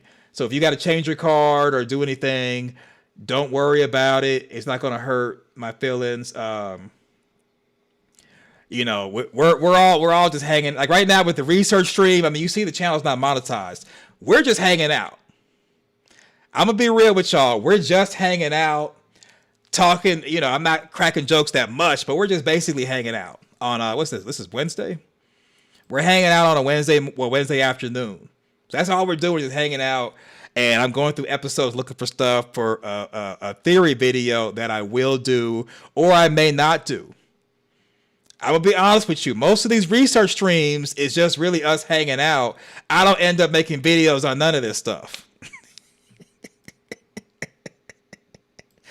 I don't end up making videos on none of this stuff. Like, for example, when we went through that one research stream where I was like, oh, I think the monsters are walking around in the daytime acting like everybody else. I didn't make a video about that. I said I was, and I didn't. We just kind of have fun looking at that. And, it is what it is. Yeah, so most of the time, even though I'm saying, yeah, we're doing a research stream for a video and blah, blah, blah, I'm not going to make no video. I'm gonna end the research stream, and you won't even hear anything else about it. You'd be like, "Hey, Spade, remember the time we talked about the puppets and the totems and the African statues and stuff? Where's that video?" My bad, y'all. We just were hanging out, and I was, I said I was gonna do this and do that. I ain't do it. So my bad. That's basically what this might end up being. Just us hanging out and just kind of, hanging out, me reading comments, just hanging out. So Rick says I appreciate how protective Spade is of all of us. Yeah, I've seen the dark side of social media. I've seen the dark side, and I've seen people can be malicious. People can be malicious, and it's like, why be malicious when we all love From? And it's like some people they don't love From. It's more of a business, and they see other people who make videos as threats. And it's unfortunate because for me, I mean, I love From, but to me, it's just basically a show that I love. It's not really a livelihood thing. You know, I'm just, you know, if somebody disagrees with my theory or says, hey, your whole channel's trash, I don't take that to heart. I'm like, oh, okay, if you don't agree, we could, you know, cool. There's no wrong theories here. There's no wrong answers. No wrong theories, no wrong answers. I think everybody's right unless we see it in the show. So if some of you all are like, hey, I think that Julie is a reincarnation of Tabitha, I'm going to say, hold up. There's no wrong answers, but I think it's bad data in that makes bad data out. Back when I was, it's the same phrase that people were using and that I've used when I was doing the whole rocket science thing. But I think Julie is not a reincarnation of Tabitha. Or if it's, well, I think that Tabitha's a reincarnation of Christopher. I think Tabitha said she's a reincarnation of Miranda, and that's kind of what it is. I think Tabitha's a reincarnation of Miranda, or people saying, I think Ethan is going to grow up and be the man in yellow. And I'm like, he's going to take out Jim, his dad? He's going to eat Miranda? Are you sure? I could see Victor doing that to survive, but Ethan going backwards in time to eat people? I could see the man in yellow being just like this evil thing doing that, but Ethan turning into the man in yellow? And we got, 4 episodes left of season 4? 10 episodes for season 5? I don't know.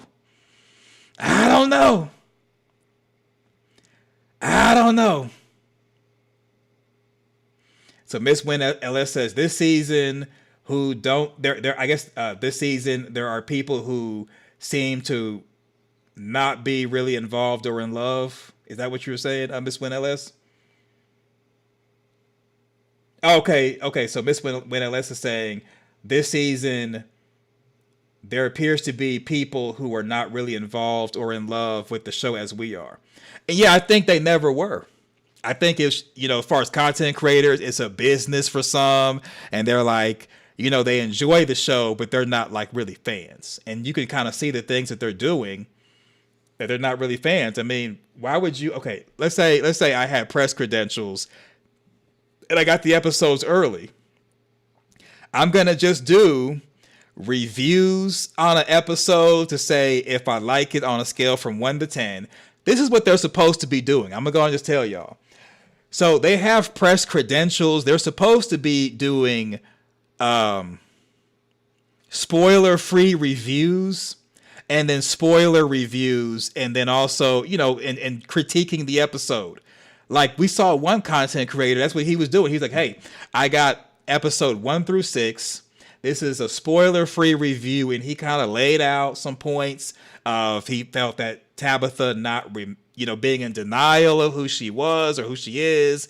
He didn't like that. That's how what you're supposed to be doing. It's not supposed to be, well, here's my theory video. My theory is Boyd's gonna give Smiley the worms. It's my theory. See? No, it's not your theory at all. That is what you saw from future episodes, and you're just you're just giving us the goods without saying you're giving us the goods. So Raul says they're supposed to hype it up to make you watch. I mean, that too. They can hype it up to make you watch, or they can critique it. The same way that I critique videos when I do reactions for channel memberships and sometimes here, that's what they're supposed to be doing. It's not really supposed to be a fan. They're supposed to basically be like a journalist or a reporter reporting on what they've seen. That's the whole point of them getting the stuff with press credentials, because they're supposed to be the press. First Amendment, freedom of the press. They're supposed to be press, but like independent journalists, independent publishers. But they turn into this business of making like theory videos and explain videos because they've seen future episodes. They're not even saying spoilers ahead or spoiler alert. They're just throwing it out there.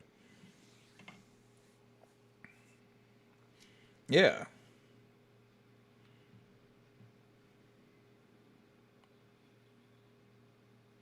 Okay, Jessica, appreciate that.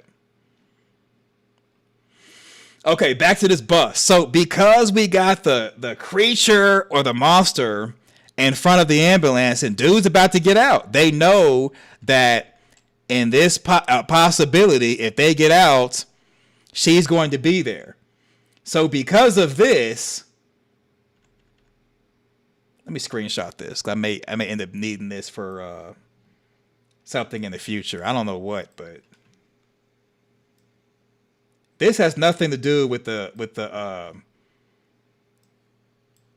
with Randall whittling away or Roger being the goal. And I was making a point to show this.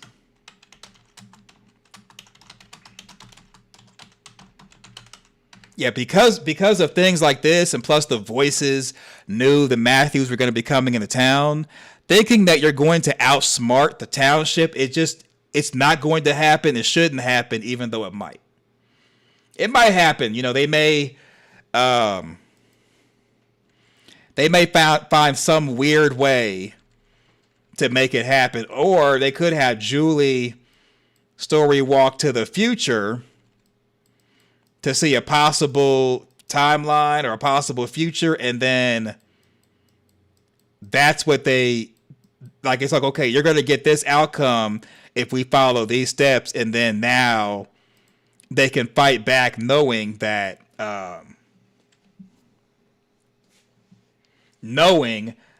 it's possible to control the future. So tell me this. This is why I was saying that Elgin's too nice. She just tried to drown you. Season 2. The kimono woman held you down, right? Held you down while the music box monster is playing music and probably laughing at you. She comes to you like this in Colony House, and you like, yeah, you know what?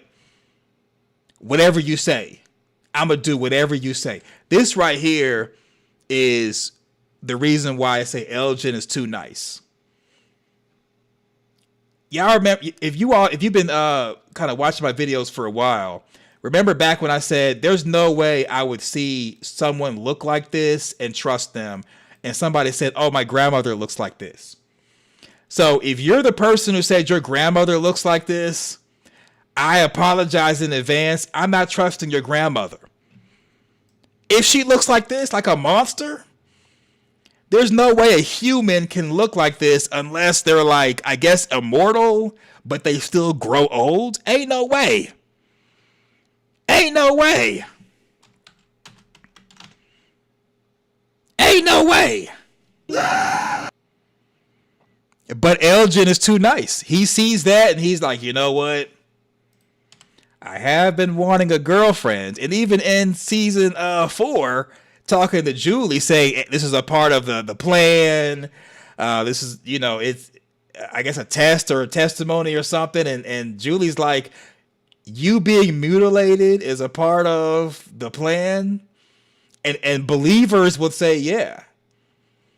Me losing half my body is a part of a grand plan.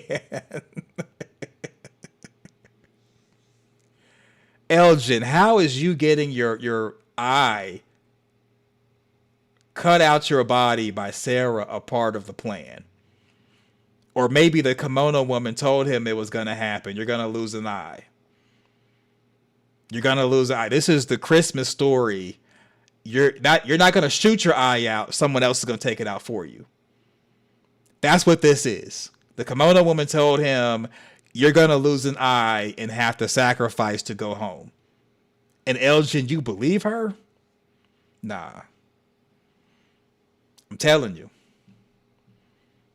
Elgin's too nice. So Jessica says Elgin is a fool. Yeah, he's a fool and he's too nice.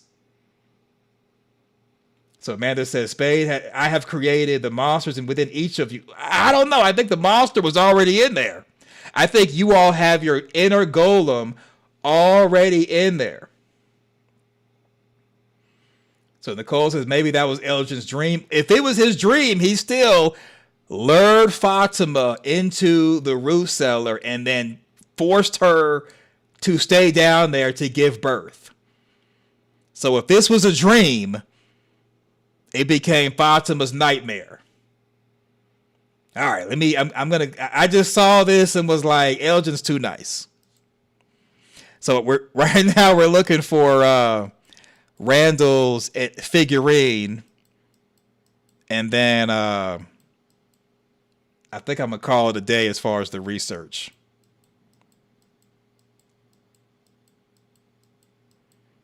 So maybe it's not this episode.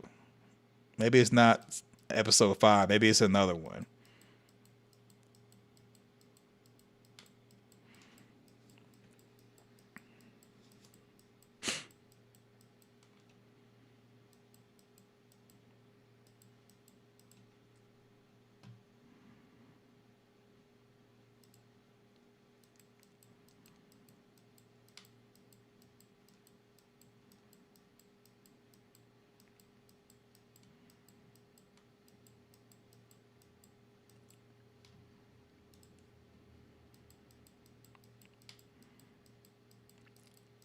Yeah, because I think Randall was on the bus when he did it.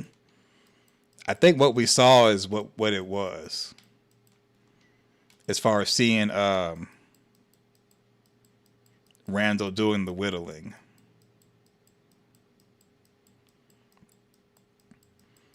Yeah, because Julie Story walking, kind of going through the episodes. Yeah, I think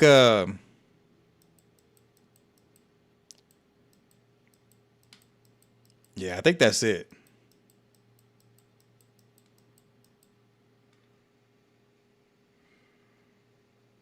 Okay, so the season. Okay, so season 3, episode 4.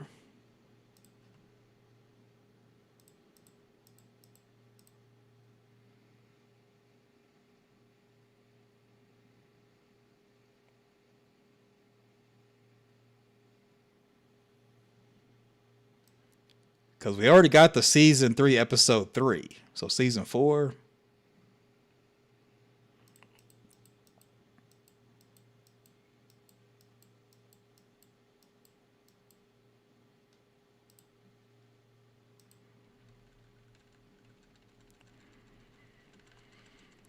So episode 4 is when he's put on the ambulance. So 5, not 4.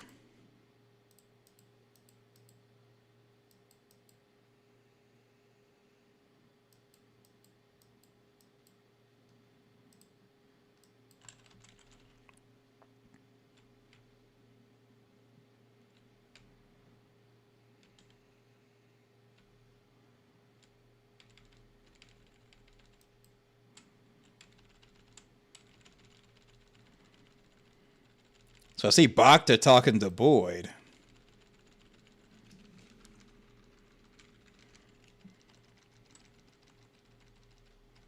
Oh, okay. So Boyd is the one who picks it up. Okay. Okay. So it's Boyd who picks it up. I'm looking for Randall. Okay. So I forgot about this. So so Boyd goes on the bus. Wait a minute, hold on 1 second. Hold on, y'all. Hold on.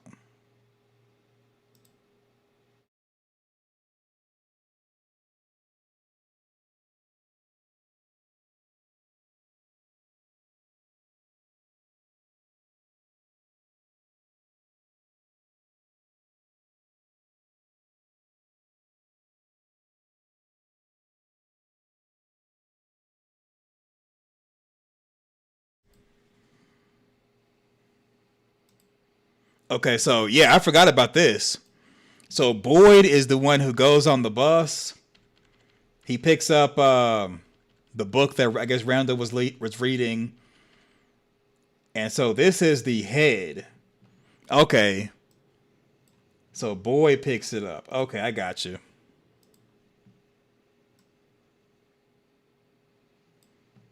Yeah, it kind of does look like one of the totem heads.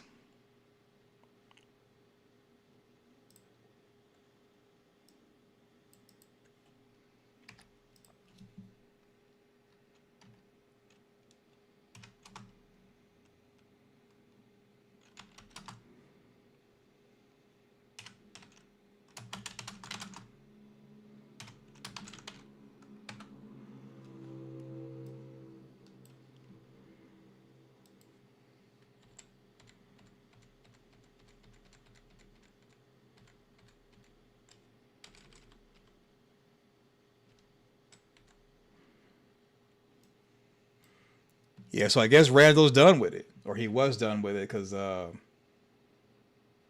Randall's in the clinic.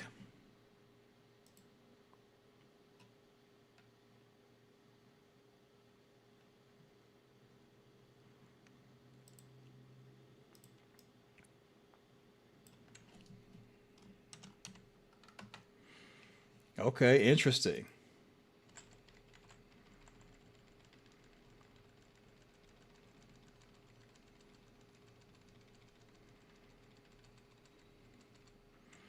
All right, look, this is bad. So I think we got a clear shot that it does look like one of one of the totems.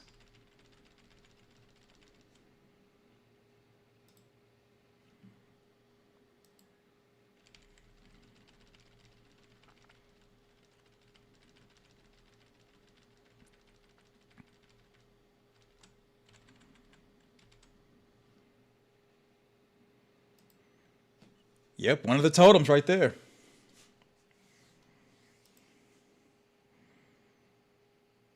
So maybe it could be foreshadowing as far as the totems, or maybe he was making maybe it could be foreshadowing to the dolls. Okay, yeah, so Randall got hurt. I don't think we see him whittling after that. So Rick says, so the monsters were like, since you like carving faces, let's carve yours. Could be. That could be what it is. That could be what it is. So Amanda says, Boyd goes to the bus to assuage his guilt. Yeah, because he chose to take the ambulance full of people versus Randall. And it's kind of like the trolley problem, where there's a train going down tracks. You have Jim, Tabitha, Henry in the ambulance. 3 people, or like 3 people on one part of the tracks. Then you have Randall on another set of tracks, on a separate set of tracks, and you are at the lever that can make the track go to the 3 well, it's already going to be going towards the 3 people. So you could either pull the lever and have the lever go towards Randall and have the train run over Randall, or do nothing and it runs over the people in the ambulance, the 3 people, Jim, Tabitha, and Henry. So Boyd decides to pull the lever and sacrifice Henry. So in the trolley problem, there is no right answer or best answer, because the train is already going to be going over the 3 people in this scenario. So the 3 people being in the ambulance, they're already going to be hit by the monsters because they don't have the car keys, or they don't have the ambulance keys. But you could do nothing and sacrifice them. They're gonna get got anyway, and you can tell Randall to not engage and go back to the bus, and Randall is saved. So Boyd chose to pull the lever and choose the people in the ambulance or over. No. He chose to pull the lever and sacrifice Randall and save the people in the ambulance, which was 3 people. So technically, that's actually the wrong answer because you're condemning Randall like we saw Boyd do. Because the 3 were going to get hit by the train if you did nothing and you didn't put them there. So ethically and morally, you should have done nothing and allowed the people in the ambulance to be sacrificed or to be hit by the train or the monster, so to speak. So Boyd pulling the lever and causing the train to go to where Randall was over the tracks or cause Randall to be captured by the monsters, I think that was the start of him making morally bad choices.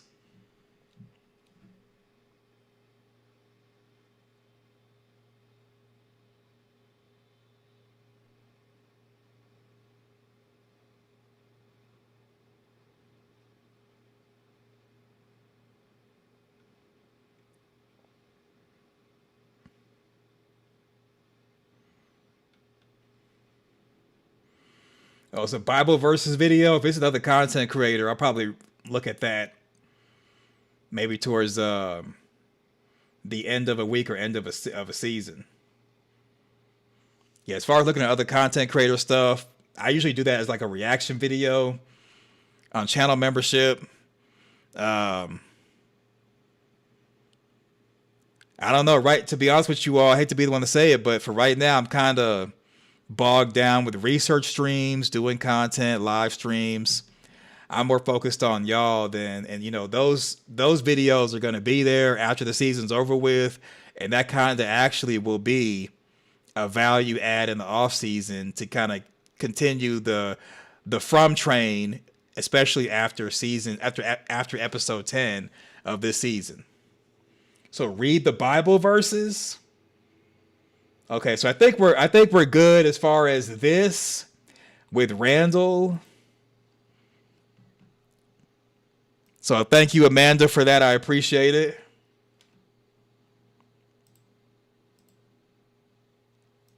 Because she looked into the episodes to get, you know, just the image of Randall whittling away.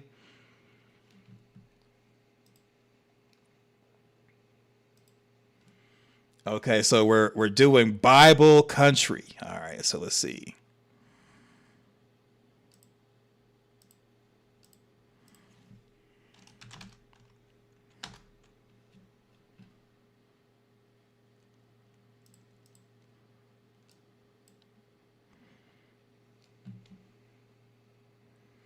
So Genesis 47:11.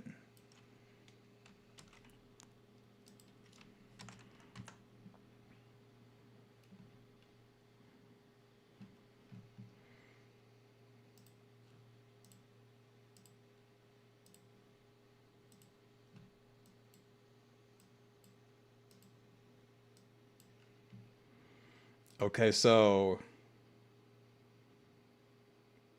I'll take you down.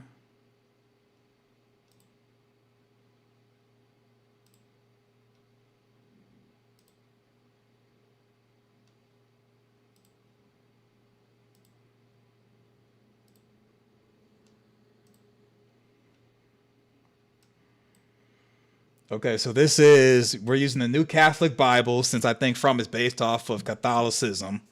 So this is Genesis 47:11. Joseph settled his father and his brothers and gave them property in Egypt in the best part of the land in the territory of Ramses as Pharaoh had commanded. Okay. This is the Israelites. Okay. Under the thumb of Pharaoh still. Okay, Isaiah 47:11. Okay. A lot of 4711 stuff going on. As a result, evil will come upon you, and you will not know how to conjure it away. Disaster will befall you that you will not be able to avert. Complete ruin, which you did not foresee, will suddenly afflict you. Okay, that is Isaiah 47:11. Then Ezekiel 47:11.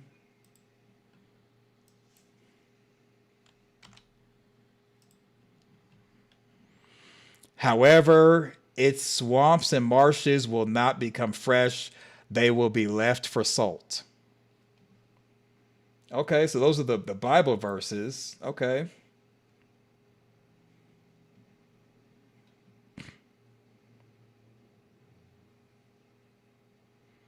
You mean as far as the Bible verses? So the verses by themselves, I mean, without looking at the full chapter, we don't really know the context of these verses. So if there's a video to watch, that's a little bit different. But as far as the Bible verses, I mean, my reaction is going to be to the full chapter as far as what it says at face value. I'm going to be honest with you. I don't really see the connection to from. But I mean, just with, looking at the full chapter, I would look at it as just being Bible verses and what they were doing as far as characters in the story. So as far as a connection to from, I think it's real easy to, let's see. I think it's real easy to take something and make it about from when it may not necessarily be a thing. So okay, so if someone was like, hey, take these verses and apply it to from, I would say, so as far as Genesis 47:11, Joseph settled his father and his brothers and gave them property in Egypt. I would say, oh, Jade mentioned Egypt and what they were doing to pharaohs and people that held as high regard as far as mummifying them and putting them in tombs, and also in stone tombs underground, like we saw in the episode when Jade had his mushroom trip. In the best part of the land and the territory of Ramses, as Pharaoh had commanded. So I don't think from is in Egypt, because modern Egypt looks different than how America looks as far as places where people live. But I mean, you could kind of say, well, Egypt is in the verse. Jade mentioned Egypt. But in my opinion, I don't really think this verse is anything that I could even stretch, yoga stretch, or even chiropractic stretch to fit from in it. Now, if someone else has done that, I'm going to let you know up front. Once I watch their video, I'm going to say, this verse has nothing to do with from except for the word Egypt. But this is talking about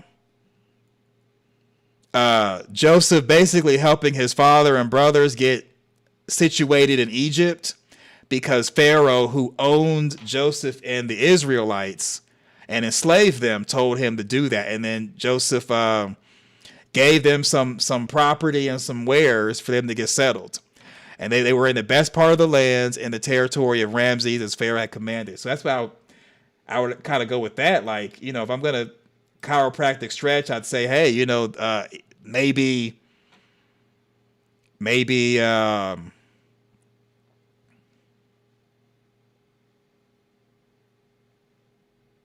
because Jade mentioned Egypt,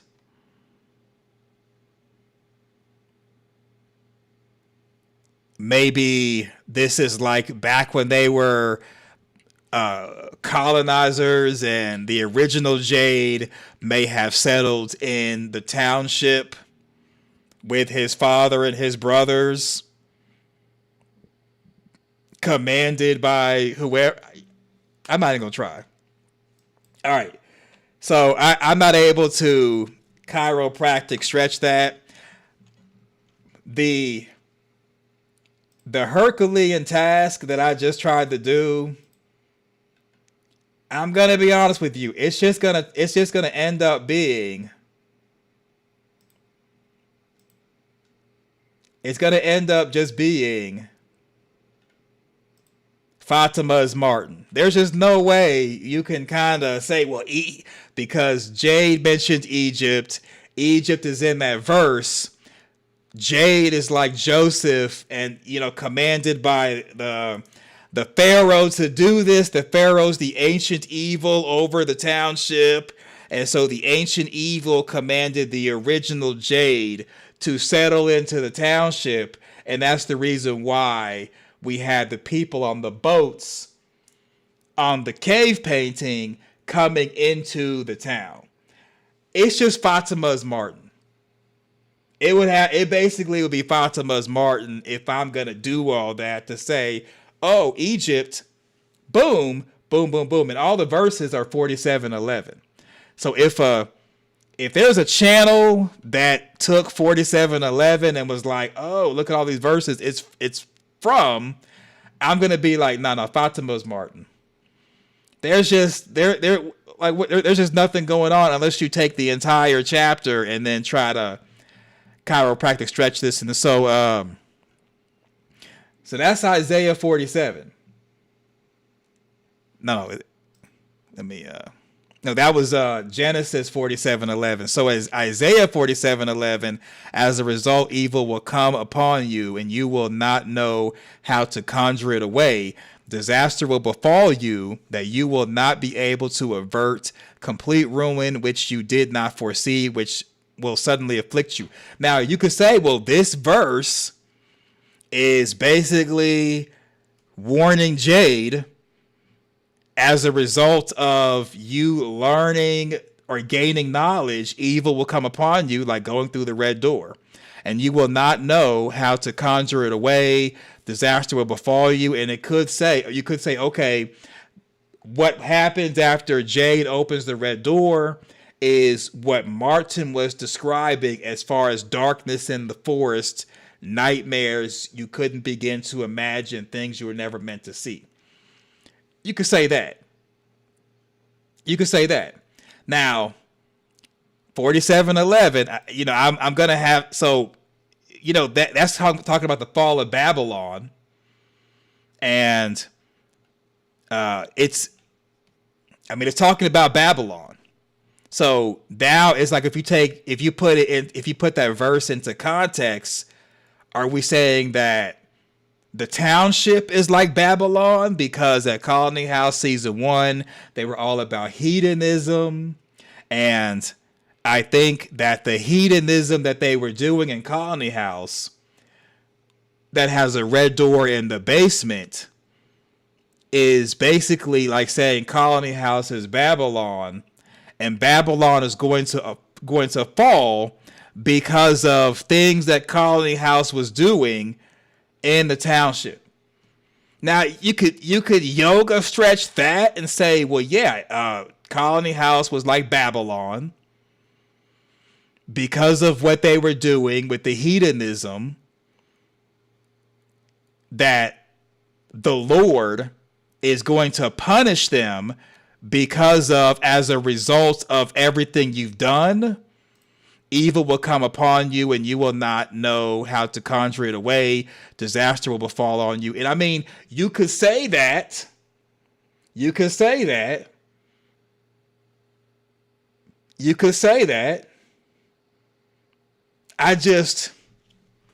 Any video that's kind of, I could see, you know what?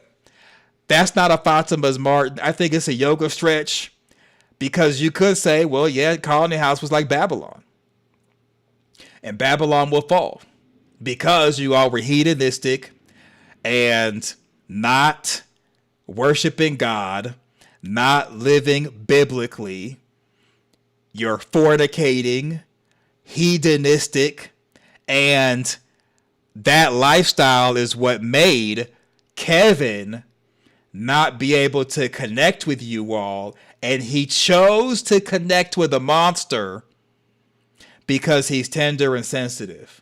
I could, you know what? So for Isaiah 47:11, I could appreciate the yoga stretch for that if we're saying Colony House is Babylon and it applies to this verse. And then you got Sophia quoting verses from the New Testament. So in a way, this is something that is on the show. I could see that.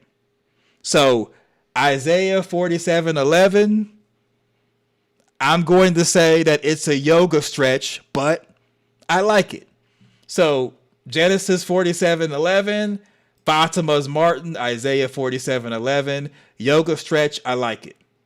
All right, so the last one, Ezekiel 47:11. Are we going to be 2, 4, 3? Let's see.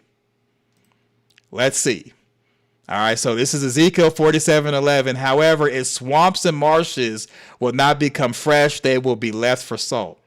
Okay. To take this and apply it to From is definitely some Fatima is Martin. We're just trying to have a 47:11 type of thing to make people click on the video, to try to be, fancy and everything. Yeah, I think it's a Fatima's Martin to say that it's going to be swamp and marshes as far as the township when you're literally not giving us anything. So now we got to go to the whole verse. We got to get some context. Read full chapter. All right, so now we're going to go. So this is talking about the temple stream. This is talking about somebody going to a temple. So wherever the river flows, swarms of living creatures will live there and multiply. There will be an abundance of fish from this water flows there and makes the salt water fresh. Also, fishermen will gather along its banks from En-Gedi to Englam, spreading their nets. All kinds of fish will be found there, like the fish of the great sea. However, its swamps and marshes will not become fresh. They will be left for salt. See, I mean, this is Fatima's Martin, because there's no way you can kind of get something from this and say, oh, let's apply to From. So I'm going to say 1 out of 3 as far as the yoga stretch for the 47:11 for the 3 different books as far as that. I haven't seen the quote unquote Bible verse video, but for someone to take what we just looked at and turn it into From content, I'm going to say, you know what?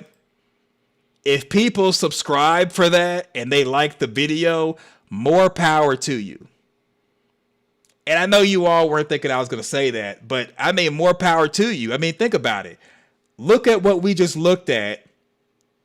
Verses only and then full context. And it's just like, what? But if people like it, are subscribing for it, if they're watching the content and you're able to, have whatever outcome you wanted to have, including engagement increase, I mean, more power to you. That's just not really my ministry. That's not my ministry, and that's a play on words, but that's not really a thing that I would look at or do or think is a good thing. But if people enjoy it, I say more power to whoever that content creator is. Yeah. So Jessica says, I sent the video. Okay, I'll look at it in the future. Because as far as stuff from other content creators, I kind of review that stuff normally at the end of a week or maybe the end of the season. I mean, okay, let's look at this thumbnail. Okay, so So yeah, so Jessica's first and last name's out there, but look at this thumbnail. Look at this thumbnail, y'all. Uh-oh, not that. I didn't want you to come up here. All right, look at the thumbnail.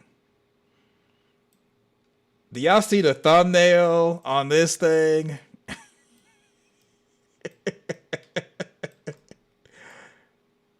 It's looking like Freddy Krueger. Now, we know that the man in yellow has never done this. This is some AI stuff. But just the thumbnail alone lets me know this is more than likely has nothing to do with the show. One thing I can appreciate is when people make thumbnails that are not using any images from the show. I already know this is going to start off with the man in yellow, and then it's going to jump to Egypt, swamp. It's going to take you away from the show and take you down a rabbit hole that has nothing to do with the show. I can appreciate them coming up with a thumbnail that you don't see the image on the episode or of any of the seasons, and it's like, oh, okay. You're not using any image from any episode in any season. I already know what this is, and I can appreciate it. I can definitely appreciate it. So so the thumbnail alone has told me, yeah, this has nothing to do with the show. This is going to be a rabbit hole that takes you from, and you're going to be going all the way to Timbuktu.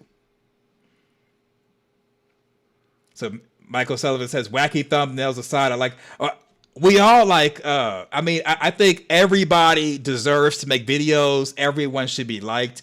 Everyone should be watched. I just know that there's some red flags. Same way that Sophia in yellow has red flags. Certain things on thumbnails have red flags. Certain titles have red flags. So yeah, I'll check it out. Channel membership. Whenever I'm able to work ahead and get to a certain spot where I don't mind possible spoilers and everything, and we'll do that for channel membership. But yeah, this thumbnail tells me everything I want to see or anything I want to know, and then I've already went through the verses and read them, and I'm like,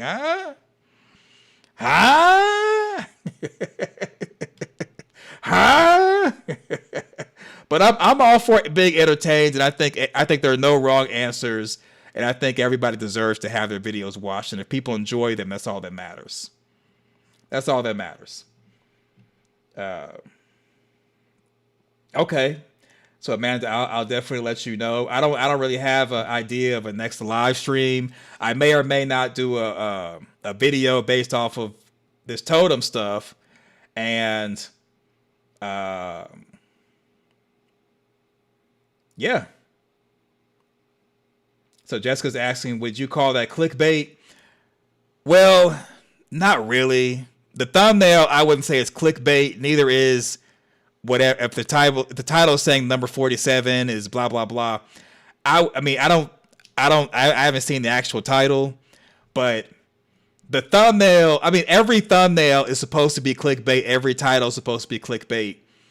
I think the right word would be misleading, because you don't have this image on the show, so it's either misleading, as in it's going to be something that really has nothing to do with the show, but it's dressed up to be like the show, or this is about future episodes that have not aired yet and are dressed up as explanation, reaction, theory video. That's the other thing. Like, maybe this image will be on the show episode 9 or episode 10. So now it becomes a different thing, because if they're dealing in that type of ministry where they're using stuff that's not available to the public, may the force be with you. So I haven't watched the video. We'll wait till channel membership to do that. So yeah, I think it's misleading unless he says, oh, by the way, I've seen future episodes. This is based off of future episodes. Then I'll be like, you know what? Okay, I'll wait to watch you. But if it's based off future episodes, he doesn't say anything. It's like, shame on you.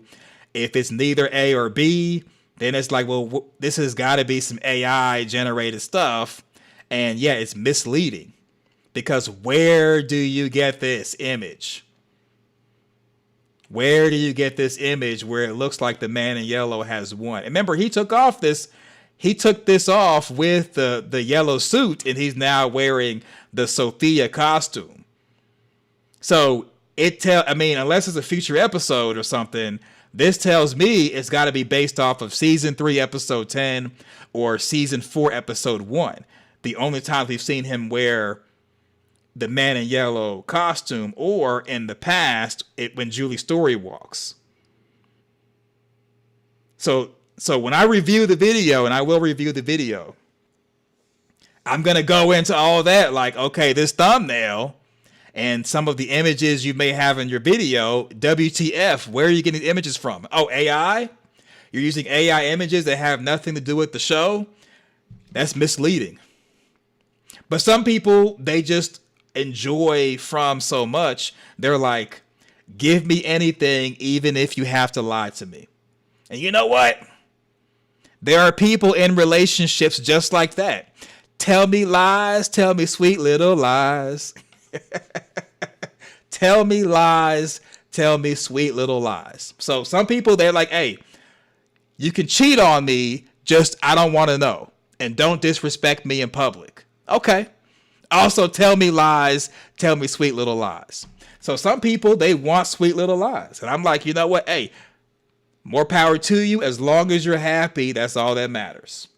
That's it. I think a relationship is based off of respecting someone, trusting someone, and being open and honest. So if someone is giving you a thumbnail that's not in the show, I think that's their way of showing that they're going to tell you lies, tell you sweet little lies. And if you click on it and you're listening and you're like, oh, okay. Yeah, I could see Jade being like Joseph in Egypt under Pharaoh. Okay, cool. Then you got your relationship right there. You got your relationship. Yeah. Right, Jessica says, you can cheat, but don't bring nothing home. Heck no, I'm not for it. Well, okay, Jessica. If you're not for that, I'm not either.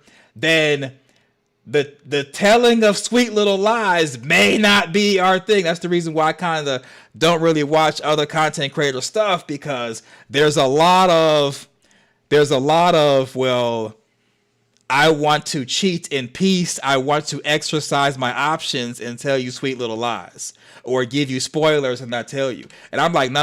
I'll take that after the season's over with, and I'll entertain the lies, the half-truths, lies, the misleading information. But during the season, I want to focus on what's on the episodes, the trailers, maybe stuff that's offered by Amazon Press.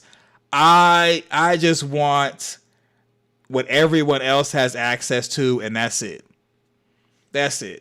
The AI. Remember, we watched that one video that went on and on and on about the crows. Jim was going to be one of the crows to go in a different direction. I'm like, okay, if you're going to do fan fiction, just tell me. I shouldn't have to watch like half your videos to be like, oh, this is fan fiction. It's good, but it's fan fiction. This is like some creepy pasta. This is like the back rooms. Okay, cool. Let me know up front it's fan fiction. So this, we already know this is probably some fan fiction. A lot of From content creators, it's fan fiction, and I'm for it. I'm all for fan fiction. Just let me know.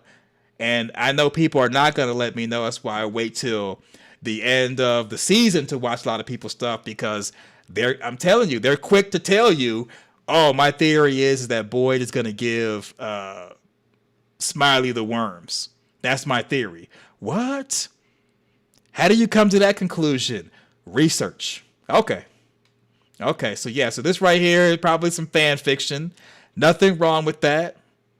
More power to them. As long as people like the video and they enjoy what they like and everything, more power to them.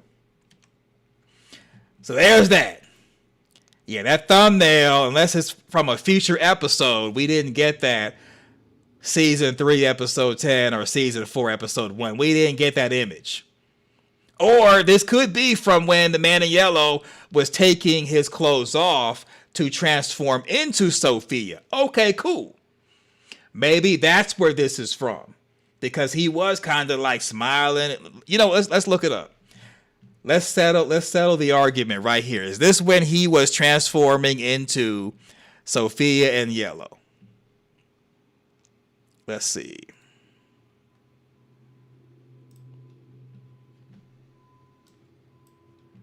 That might be what this is. And if that's where the image is from, I'm thinking, okay, are you going to tie the transformation into this 4711 stuff?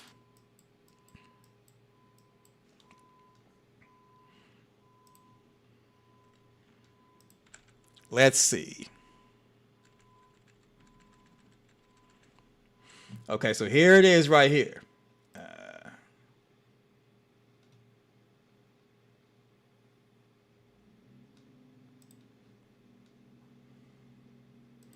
Because maybe that's where the thumbnail has come from. And I mean, if that's where the thumbnails come from, I'm thinking it's got to have something to do with transformation.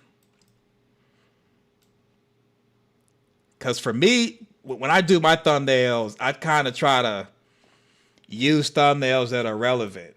So is 4711 going to be about somebody? You know, we may end up just watching the video. I might just say forget it and just watch the video. And if somebody's tender, they're tender. All right, so this is the man in yellow. Let's see. Okay, so he's taking it off. Okay, taking it off. So maybe this is where the image comes from. It's maybe a reverse image or something. So he does look to be like he's smiling while taking it off to become so... wait a minute. Hold on, y'all. Hold up. Hold up. Hold on. Hold on.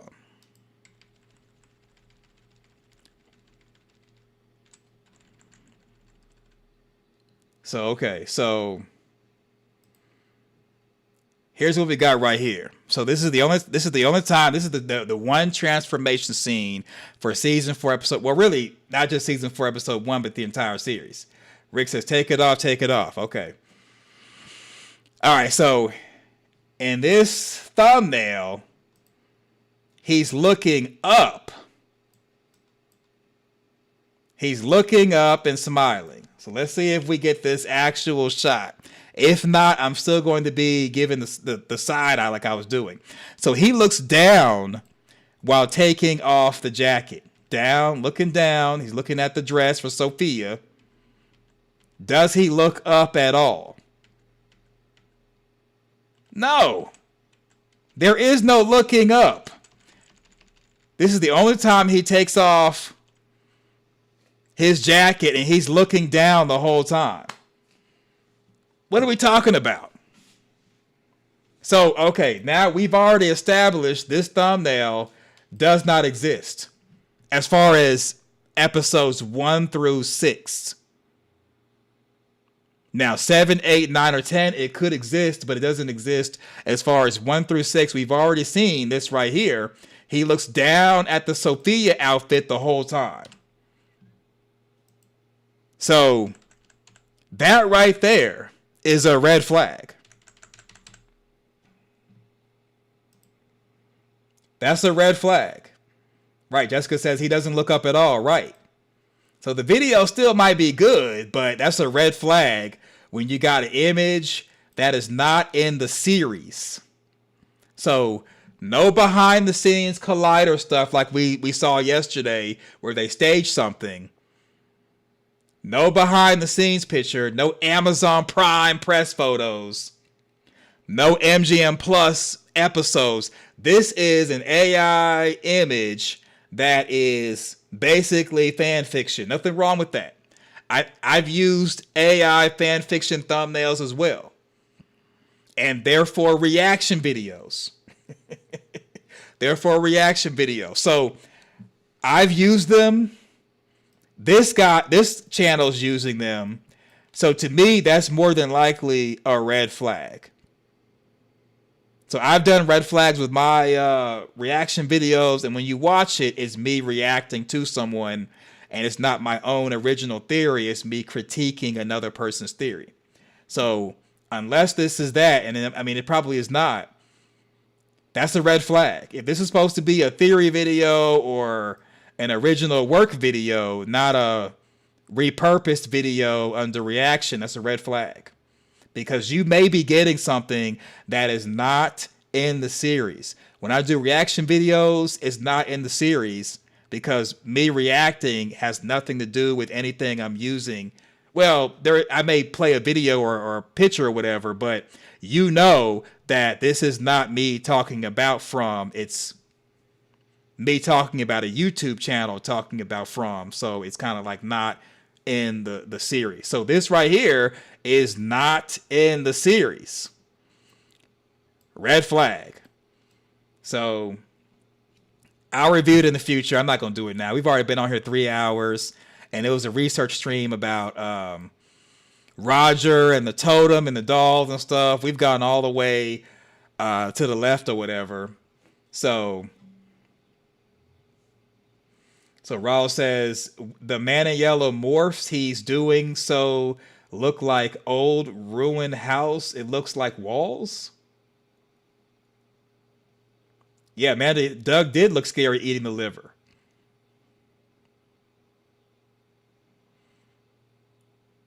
Yeah, I agree, Mike. I'm ready for more Doug style Man in Yellow.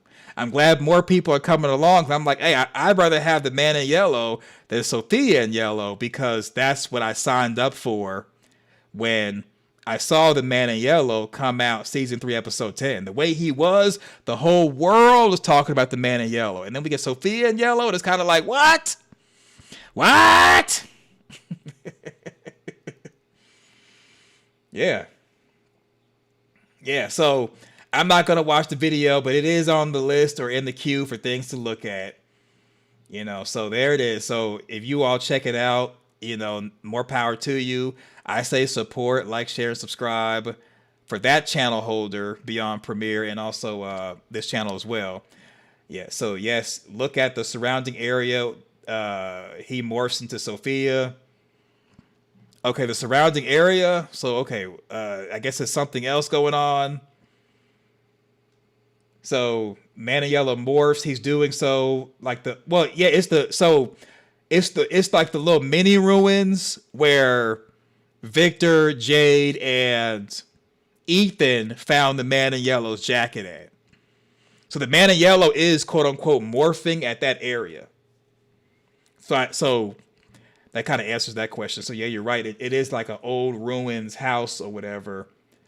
And they show you more of it later on in season 4 when Jade, Ethan, and Victor are walking, and Victor just so happens to see the yellow suit, and he urinates on himself. So, all right, so I'm going to end it here. No chit chat afterwards. Make sure everybody go to the Discord to continue the conversation as far as From and everything. I really appreciate everybody coming out and turning out for the research stream. Yeah, man, it may be the Man in Yellow's house at one point. I agree, it could have been. Do I think he has to morph at the little ruins? I don't think so. I think he just morphed at the ruins because that's where the briefcase was with the Sophia stuff. So Amanda says that the Discord is still new. It's still new, and I think the main people who are in the Discord is people who wanted to do the group email to talk to each other, which is cool. All right, so thank you all for joining. I appreciate it. Thanks for watching. Go forth, do great things, and I am out. Peace.